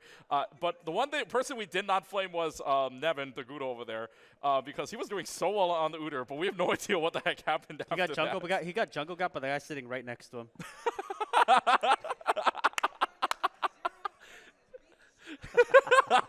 Got the neutral objectives. It doesn't count for the win. It's all good. It's all good. We all joke around here. Is that we're getting the teams back into the lobby as they might have left. So the thing was that they thought it was a 1-2.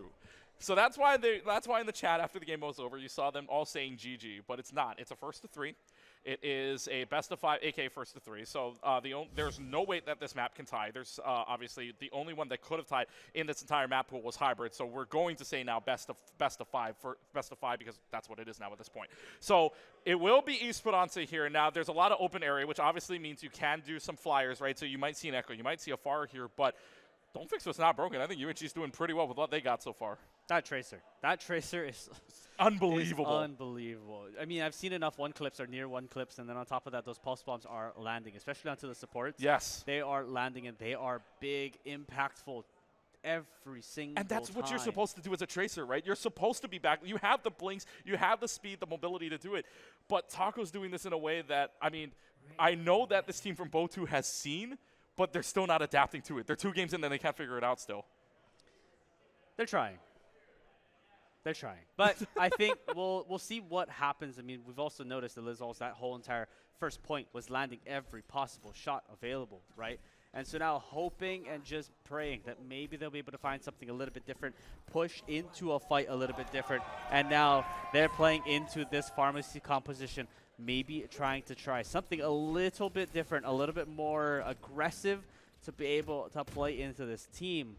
We'll have to see how that plays out. Farah looking to get that damage boost and find a little bit more damage. But against that D.Va, we'll have the Matrix available, so not going to be a complete easy target. We'll have to deal with a little bit of that Matrix. And the fact, too, is that Lazals is also on the Ashe as well, and Lazals has been hitting a lot of shots. Taco, by the way, already up to 23%. Falling down low health, yes, but is still available to play here within this team fight. Yes, Pharmacy combo is out, and they will have the Kiriko out as well for both two at the very least, but they're going at that Mercy Kiriko combination, which doesn't provide you a lot of healing, which is why UHE might be able to take advantage of it, and that's a great buy on A2 onto the Winston, and this Winston has to run away for dear life. Lazals is able to get both of the Pharmacy combination. That Dynamite doesn't land, but it doesn't need to as Jet flies up to the skies to take care of the jumping monkey. Jet finds 2, Lazals finds 2, Jet finds the full house, and UHE is off and running. Did D.Va show up to a fist fight? That was 3 melee kills. What happened? The right hook, man, I tell you what, that right hook. Able to find the 3 kills, though, and finish out that fight. Get the advantage on this push bot. I don't think they'll make it all the way up to checkpoint 1 unless they win this next fight. But we'll see how they take this next fight because those off angles are going to be huge. This all's getting bullied a little bit by that Tracer, but we'll be able to heal right back up by the rest of the team. And then jump in by the Winston, try to find some extra damage. But will they be able to take anyone out instead? So the double headshot will find the Farah. And Liz All is continuing to push on through, finding the Ashe, finding the Mercy as well. Will they be able to land the shot onto the Tracer? 1 on that hip fire, but not able to continue it out. Instead, will be able to make it a clean sweep there on that shot. Yeah, I know. The double headshot, that is Boys, not you okay. need to swap. You need to swap. This you're not doing anything against this Lazal's Ashe right now. Oh, my goodness. This is insane. I mean, like, Lazal's is just hitting all these shots right now. Botu has some responses, right? This Winston is doing an absolute job, right? Math Dealer is doing an absolute try at trying to prevent the backline from doing anything, but this Farah isn't getting much value of anything, right? You're going up against the D.Va with Matrix. You're going up against Lazal's who's taking every single shot. It's ridiculous to think about it. Even on top of the fact, Ana can also either sleep dart you, but let's see. Taco going for it. Taco maybe trying, at least gets a little bit of that clip onto the Mercy on side of the backline. They know where the Tracer is at the very same time. It sticks onto the Farah, and it gets 2. It gets 1. Taco's able to find the Farah, but it is going to be the other Tracer on the other side getting 2 of their own. So 3 total pulse bomb kills in the matter of 2 pulse bombs on either side. But it is going to be this team from Botu that wins the fight anyways because it is that D.Va down. It's just the Tracer left to go. And unless the Tracer has another pulse bomb in the back pocket, it is going to be Botu that wins the fight. Yeah, they win the fight looking to just get the... Oh... The stagger. It's sad, but it makes sense. Like, it's one of those you have to just accept it. But now pushing on through, able to get some progress onto this point. So hoping to see if they can find it. But that bot is past the checkpoint for UH Esports. So nearing it, Rally going to get popped and pushing on through. Winston getting stunned out. Will they be able to stay alive? No healing to be found. Instead, the Winston will fall. This dash with the Rally coming on in. Farah looking to try to get a little bit more damage on out. Barrage ready to go. Mercy as well with the Valk, but 3 ultimates on the side of UH Esports also ready to go on their side. Tracer will be able, or the Tracer v Tracer fight will be solved there as Taco will take the 1v1. Now the rest of this bot continuing to push forward, get past that halfway point, but the ultimates. I mean, look at Taco's ultimate right now. It's back. It's back up again. already. It's It's up back. No, again. they ulted at the same time. They ulted at the exact same time, but yeah, Taco has theirs back already. The Pulse Bomb available. 4 online out of 5. Botu's got 2 on the board. 6 minutes left to go. They've already passed checkpoint. They got the first checkpoint. And by the way, folks, there is a stat to this. If you get the first checkpoint, you are 80% of the way to winning. They win 80% of the time. There's the Rocket Brush. There's no Sleep Dart there. There is a good bio nade, but it does get at least motion. Boto is down, and right now you have at least the Far going down, thanks to the whip shot there from the Brigida. However, let's see if they dive on it and continue. This River God again, another whip shot is able to hit down the Mercy. That's both of the Pharmas going down, or the Pharmacy combination going down by our Brigida. Who can say that at that point? It is going to be the dive. The Dynamite is there. Swift steps away for the Kiriko, and this fight is just all but over this far. Can you even get away? The answer is yes for right now. You stall out, but it is going to be UHE advancing on. Yeah, the Ultimates keeping in track for UHE, still having 3. They're understanding the usage and the balance of being able to use each of these accordingly. Almost a 1 clip coming on out, but luckily for the Juno will not fall just yet. Primal gonna go out, but will get slept. Who woke him up? Who woke him up? Will fall still. Will still fall. Nana going on to, I believe, what was the Tracer. I think the Nana went up to the Tracer, and now they're just rolling it forward, able to get 4 between the 2 DPSs, and now the final stretch of this push bot. It's gonna happen. Is it? It's a good shot of happening right now. The percentage-wise right now stands at 90% to get the first one to pass 100. So, yeah, I mean, it's a 92% shot, I would say, for right now, as they try to dive this one more time. This Tracer tries to dive in the backline. It's actually going to switch on over to the Sombra for right now, seeing if they can either hack the backline or hack Jet for right now. That's so weird to say in this Overwatch game, but there goes the D.Va. Self-Destruct is going to get out at the same time. Self-Destruct's not going to find anything. You did have the bubble there. The Kitsune Rush will be activated to see if they can get anything going out of this, but Lazals is able to find Juno, which means the only one you're able to find left is just this lonely Kiriko, who has to heal the rest of the team to even do anything for it right now. But smartly, UHE backs off, even though it's a hit and run. They got 1, and then the Kitsune Rush did absolutely nothing for them, so they keep on going. The Sombra goes down, and now less damage available here to Botu's team. They're going to keep going here, but the Winston dives in only to meet the face of death. Because now the Pulse Bomb is out, falls down to the ground, and actually dies to their own Pulse Bomb on the rewind.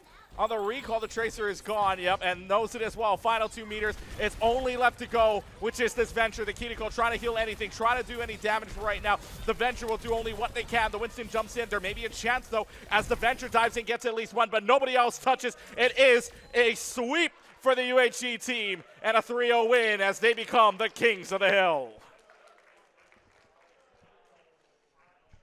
Justin, do you want to talk about it? Oh my god. Play of the game still ends up going to the Tracer that ended up killing themselves at the end of that game.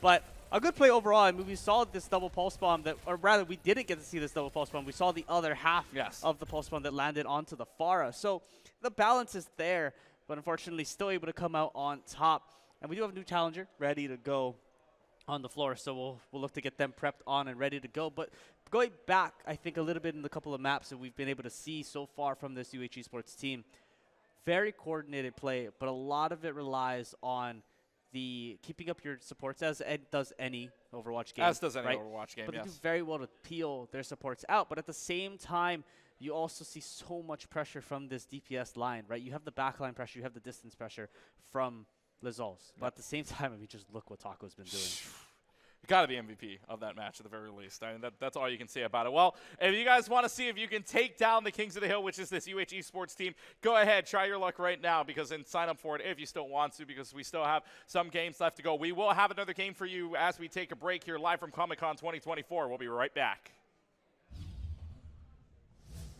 Welcome back, everybody, here inside of the Hawaii Convention Center, Maui Room 316. Clutch here alongside Colton with you, and this will be our final game here of Comic-Con Honolulu 2024, and it has been shortened due to some technical difficulties and because we are running out of time here. Currently, we are 13 minutes before the top of the hour at 4 o'clock to get to our time, closing time at 4 o'clock, and I know the Hotspot Gaming PC guys are kind of wrapping things up on the play-in side, and thanks to them as well for bringing out the PCs, and they provided us on the stage as well. And also those PCs provided by PC Gamers, which, by the way, shout out to them. If you bring your Comic-Con badge, which neither of us have on, so your badge is over there, though. Show them your badge, and then if you buy a game-ready PC from PC Gamers, you can get a free 25-inch monitor as well. So go check that out at the same time. So we are now going into our final game. The games have been reduced from what is a best-of-5 first to 3 into a best-of-3 first to 2, and it will go the same order that we just did. It'll be control, then hybrid, and then into push in that order as we go along the maps. And if it ties, we'll probably go control one more time as well. You are not going in the right order. Control, hybrid. First to 2. It is control, hybrid, escort. So we will actually see the escort. That's maps. right. It changes. That's right. I forgot. We were the maps close. have changed. That's right. We were a little close. The map trends changes because of that. That's correct. Okay. So and there's Mr. Chicken Head going smiling right inside of the camera and looking very closely. That's the Valorant look. That's the Valorant look right there. Just looking straight at the monitor, face too close to the monitor, right? You've seen like the key. Hey, don't knock your keyboard off the table, man.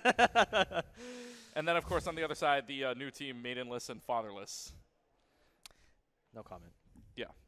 We just had the other team. And by the way, shout out to my friend down here as well as we go in. She's wearing the entire Tracer getup down here as well, so we'll get that going here on the cam in just a second right after as we go into our first map. Ilios is where we go in first, and so Ilios of course control map. We saw Lijiang Tower, and the UHG team is like, we already played Lijiang. We need more practice on a different map, so they decided let's ban Nepal. Or let's ban Lijiang Tower first, and then the Maidenless and Fatherless team, we'll just call them MNF. They decided to ban out Nepal, hence we are going to Ilios. Makes sense. I mean, I think I like Ilios. It's a nice map. I think the map plays well. No pun to the actual map well. But it plays well. Which we start off on, by the way. But I also do want to make it as a note that Maidenless and Fatherless, right, that team, MNF, they are a team made up of people that haven't played before, right, together. Yes. So they're I believe they're 2 duos and a single, if I'm not mistaken. Or is it 3 singles? Oh! It's 3 singles. So the hook landing very early onto the Soldier 76, able to take them down the well. Ironic that we're playing well. I didn't even notice that when I made that joke, but okay. Uh-oh. And Juno's in a lot of trouble here. One direct hit will do it, and there it is. So it'll be a start for Venture here. This will be a start for the UHE team. So again, like you were saying, this is the randoms group, and this is where, you know, the beauty of the game, the beauty of like these conventions, right? You can be looking for teams, right? And it's shown before, even League, we had a few random people getting together for their teams, right? So this is the beauty of it. But the problem is, the king you're going up against is that of a university. And even then, now, this at the same time, too, and nothing against this, too, but this team has been scrimming for a long while as well. And 2 of these players, both the Soldier as well as the Kiriko, both of them playing on controller. Interesting. Yes. I think that's cool, though. I'd love to see those implementations. You know, sometimes it can be a little bit harder on the controller. But at the same time, there are areas where you could argue it's a little bit easier for some people. We started on controller. Oh yeah. Right. So maybe your rotation isn't exactly. I mean, we're still on controller, but like playing games like Call of Duty now, right? You are, and some of those games are built very much more for the controller players more than they are for the PC players. Oh. But Synopsix getting the pick onto Taku's, onto that Junk Rat. So we're not seeing the same Tracer gameplay that we saw before, whether it be a practice or a new pick. Lucio Boom gonna land River God 8 environmental. Down the well as they fall down, just barely saving themselves the power and coming right back out of it.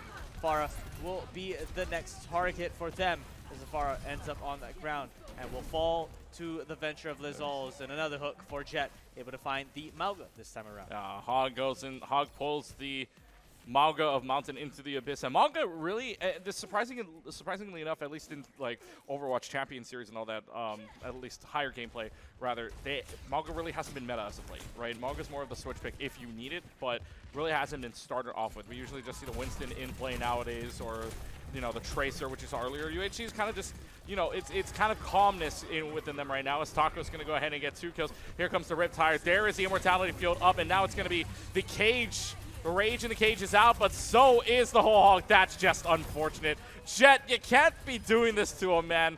You cannot be doing it to him.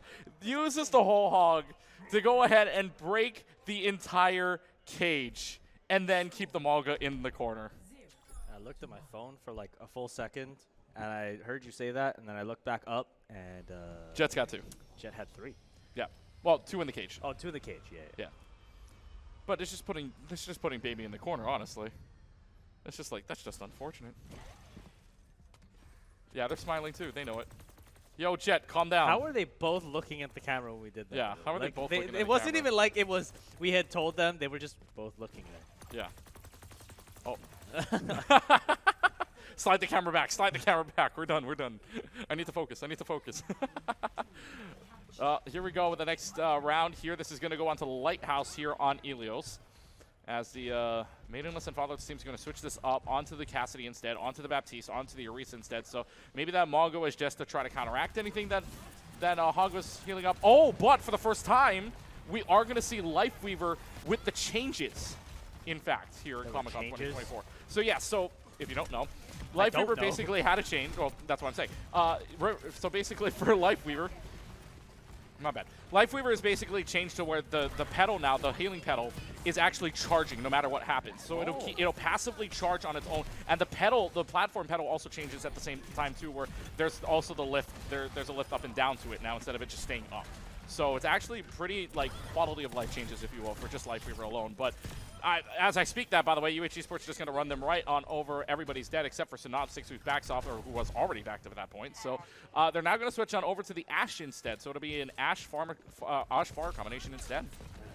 Yeah, able to get a little bit of hook damage. That Hook trying to go for the far out there. Jet just trying to see maybe if they can get a clip and a half out of this one. But instead, Synopsix trying to look for that far duel up in the air against Taco, who has been recently playing Tracer, but this lobby has been playing into the more projectile compositions. Larissa getting the high ground, dedicated now, trying to see if they can poke out a little bit more damage, but unfortunately, instead, Lizal's to fall as the first one, and that direct hit from Synoxis will land. The Pharah falling oh so low, but will they be able to get the kill? They will not. The heals to go, and now the full life grip and everything to come on out. So Pharah still up in the air for Taco, and instead with that, we'll find 2 and give them the lead, give them that 62% advantage. You know, honestly, I don't think this is a bad game. What's a bad fight for Maidenless and Fatherless, right? Synopsix was hitting shots. Synopsix was hitting direct rockets onto the Pharah. Just he also got the first pick. He got emoted. it. He emoted. He emoted. He got it. Taco, what the heck? But still might get more out of this. Synopsix is actually trying to push in with this. Now we'll use the Tectonic Shock. Also gets pulled up to the pedal here with the Life Grip coming out from the Lifeweaver at the same time. Tectonic Shock is able to find one. There's going to be the trip there at the same time. Synopsix is able to find River God. Mountain's also able to use the Terra Surge to get Motion down, but the ultimate's still back up. And Motionless and Fatherless is going to score percentage points. Even if it flips, that's something to celebrate. They got percentage points. And this is going to be it. 5% left to go. There's the Pharah down. Everybody else is down. UHE will win it 2-0. But the bigger storyline here, Maidenless and Fatherless, even though they are a group of randoms, they were able to take percentage points off the Kings.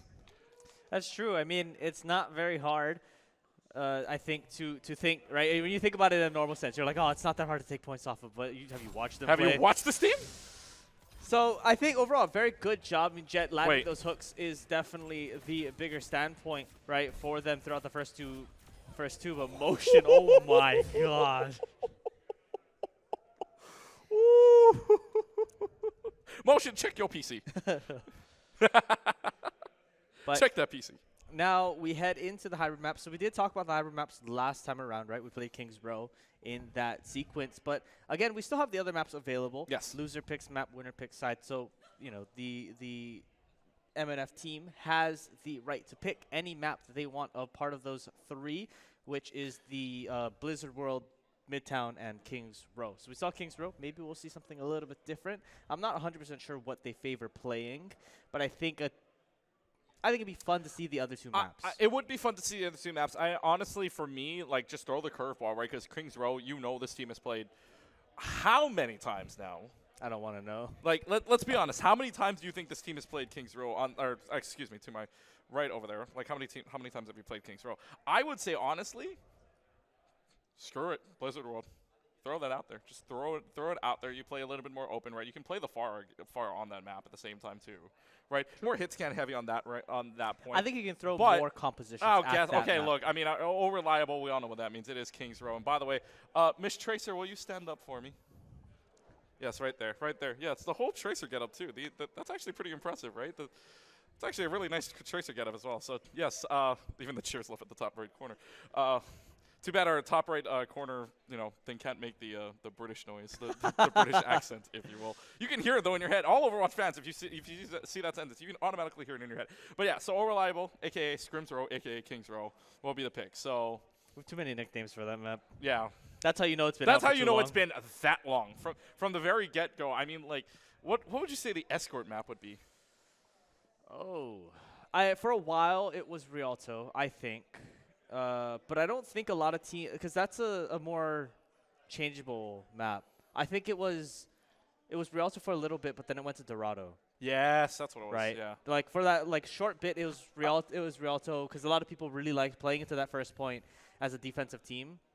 But then when we started switching over into the loser picks map, winner picks side, a lot of teams didn't like having to play that defense as the first, and so they would change into more Dorado. I wonder how I wonder how Gibraltar and Route 66 fit into that kind of thing, because I Gibraltar was always dive, and then Route 66 is a little more think open hit scan area, Route right? 66 is more common now Than Gibraltar. than it was. Even with Gibraltar changes, it still made it more like Route 66 was still more popular. I think so. I think the only way that Gibraltar was popular was through the dive comp that you're talking about, but even now in the what is technically meta dive comp, right? I still think that I would favor the idea that Route 66 is more popular. Yeah. I think Gibraltar's just Yeah. harder to play, or it's harder to flex in Gibraltar. So if you're losing to a mirror composition, you kind of just have to stick out that mirror composition. Right, there's not a lot that you can flex to. Whereas Route 66, you have 3 almost completely different types of points in how you play it, and so you have to know multiple different compositions, and people know that they can make it up. Right. So, I don't know. For me personally, I just like Route 66 a lot better, just because it does, even though that second point is such a it's I don't know in a way to put it that I can say on camera, but or on air, but like just Route, other than that second point, you're absolutely right. I think Dorado and then as well as Route 66 as well is just it's a great kind of reliable, if you will, for scrims. But we're on Kings Row right now. It is going to be UHE on the attacking side, which is surprising because you would always think, right, if you're picking sides, you pick defense first just to see what they're going to pick out. But I think UHE more than confident to hit shots. Speaking of hitting shots, Lazals has now hit 2 shots in a row that are headshots. One of them on the tank, so it doesn't kill. But still, the kill onto the Ash makes a world of difference here. And I was speaking to Ben earlier on. He said he doesn't hit shots like this. So obviously we have to assume whenever he's playing in the collegiate scene, we have to just put money on the board, and he's actually doing something about it. I think you just got gaslit. I think that's all it was. I think you just got told the wrong, but now the Doomfist coming on out from Taco and able to get it. They're getting a little bit of a roll swap here as well. Jet onto the projectile DPS player there, and then Taco moving up forward into the Doomfist. And you can hear it on the other side, just praying, hoping that they can stay alive in that situation, just surrendering to the fist. But instead, it will be a full set and a full point going over to UHE. Lazals getting the pick out on the deep end from that high zone. Junkrat trying to find a little bit of that extra damage, but will not be able to get it. Lazals the headshots over and over again. Will we be able to see another one? No, unfortunately 6 health will be the difference between another kill and going back to the floor at least. Ben, I know you can hear me. $1 for a jumping trick shot, for the jumping trick shot. I know you can hear me too. Hits one onto hit one one onto saying the that. Ash. Hits one onto Use as well. This boy's insane. Screw the jumping trick shot. He almost went for the 5K. He almost went for the. If he gets the 5K, I would still pay the $1 too. Aaron, check the PC. Check that man's PC. He might have installed a hack or something. I don't know. He told me he hasn't. He told me straight up. He usually doesn't hit those shots. But apparently today, at a convention, a non-collegiate matchup, he's locked in. Locked in. Locked in indeed. Maybe it's just a difference of being at a LAN, right? Having that moment of hearing yourself hit those shots. You have the sights there. Will not be able to land the first Jumping shot. trick shot seeing for if the they $1. can find it. Will try to look for this Moira behind the wall. The Ashe also trying to get that shot off River. Instead, we'll find the Baptiste in the backside. And will these shots be able to land? Jet will be able to find that kill from the Junkrat. The Doomfist looking to land onto Synopsys. Will they be able to find the kill? They will. And Taco with the 2K able to clean out this fight. Winston on that backside will be last, and this cart pushing on forward, getting into that second point. Yeah, it took me a little while to fit. It took me. I was slow a little bit, but yes, Taco on the Doomfist. Yeah, so the role swap, the Jet and Taco basically is like Taco's just showing off at this point. Taco being like, I mean, you know, the Doomfist is just working out, but Doomfist used to be a DPS, so it's like. I mean, yeah, but I mean, now it would be worse it's if been a while since. It would be worse been if the you DPS. walked into this and Taco went, I'll play Orisa. Okay, true.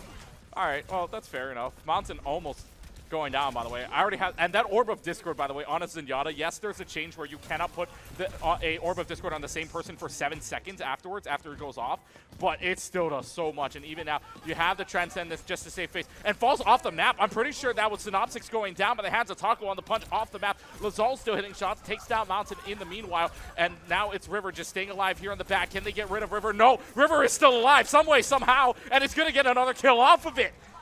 Home stretch for UHE. This is ridiculous. Oh, River's hit a third. River, what are you doing to them? River's just got this game. Oh my gosh. Okay, home stretch. Final few meters. Riptire's out. See if this does anything. Final 3 meters. Riptire's maybe not finding anything. Riptire finds at least one for Jet at the same time. Takes down Orange, takes down Mountain. And with 4 minutes and 20 seconds on the clock, this UHE team running rampant. Indeed. I mean, I don't know what was happening in that fight per se. I think there was a lot of just like the door holding, as you kind of get right in every one of those Kings Row, dominant matches per se. But wow, the shots from Lizals, and just River got on the Zenyatta. I haven't seen that one in a while. It's been a little bit, yeah. It's been a little while. Like I said, I know these boys can hear me. Yo, Ben, dollar if you hit the jumping trick shot. If you hit the jumping trick shot, dollar. You hit a jumping headshot, dollar. Okay. he's like, So, okay. Okay. I want to see it. Keep your eyes on Lasal's to hit it. So jump shot, yes, jump shot. For every jump shot he hits, I'll give him the dollar. Or not. He hits or he gets an He gets a elimination? kill on. Okay. He gets a kill on, yes. All right, let's see. For every one of them? For every one of them. Hey guys, just drop all of them to like 1 health. Ben, go nuts. Gotta be a headshot. Gotta be a headshot. So now you're setting stipulations. Yeah, I'm backtracking. I don't care. It's my money. I gotta kill Synopsys. Gotta be a headshot. Jumping headshot. Far don't count. Could you imagine? What if? Could you imagine? Yeah, absolutely. Could you imagine Farah headshots? Could you imagine just the black, like, or Junkrat headshots too? Now that you're a Junkrat player, could you imagine that? Hey, It's not jumping. No, you missed it. He missed the grapple. Oh, he missed the grapple. Oh, wait, he can go to the River. River's in their spawn. River is actively in their spawn. Wait, here comes Ben. It's actively in their spawn, by the way, and River somehow staying alive for as long as he did. Staying alive there. Lazals gets it. Oh, the headshot onto Synopsys, so I don't know if it was a jumping one or not. He's trying. He's really trying. Like, let's see. All right, he doesn't have the grapple for another 1 second. He has 1 second left on it. Just trying to hit it. Going up the tower. Let's see it. Nah. They're hiding. Well, it lands a headshot on the first down, by the way. On the ground. Okay. You know, you have to keep in mind, at some point, Valorant players. So sometimes maybe you got to stand still just a little bit, you know? Look, I'm just saying, in the air, you know, I mean, jet op, right? Jet up in the air is the same thing, right? No, it's not. Oh! Let's go! I really don't want to do this to the other team, but this is the entertainment point of this. All right, so jump shots, that's $1 for Ben, $1 for Lasals. Looking for a little bit more here. Trying to get the headshot, lands another headshot on the ground, even though it doesn't do all too much anyways. Trying to another one, trying for one more. Oh, can't get it. Taku finds 2. I feel like this entire crowd is just waiting for that jump shot just to happen. Oh. Did he just? Did he? Oh!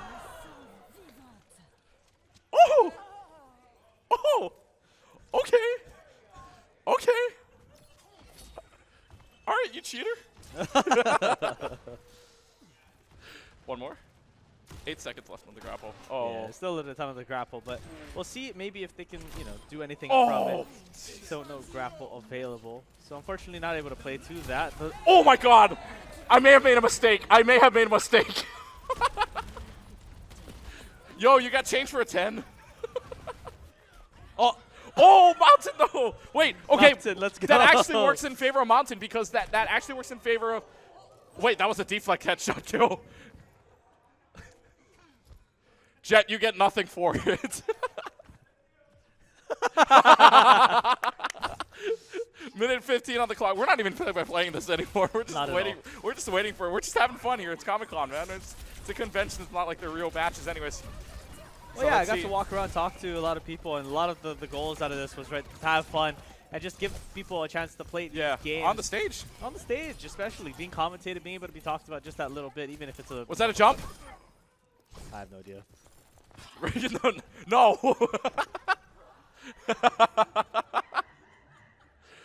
Bruh. Not the spray, guys. Guys, this is the first time they're playing together. You can't do that to them. All right, back to Lazals. Back to Lazals. 7 seconds on it. You have a few more seconds on the info side at the same time. Trying to hit the headshot.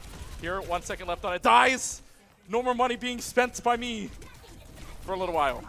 As out of neck they go, and actually, like I said, the spawn room's working in favor right now of this MNF team. Now they just got to push through. They have somebody there. This Batista's on the other side of the wall, mind you, somehow still living before finally going down.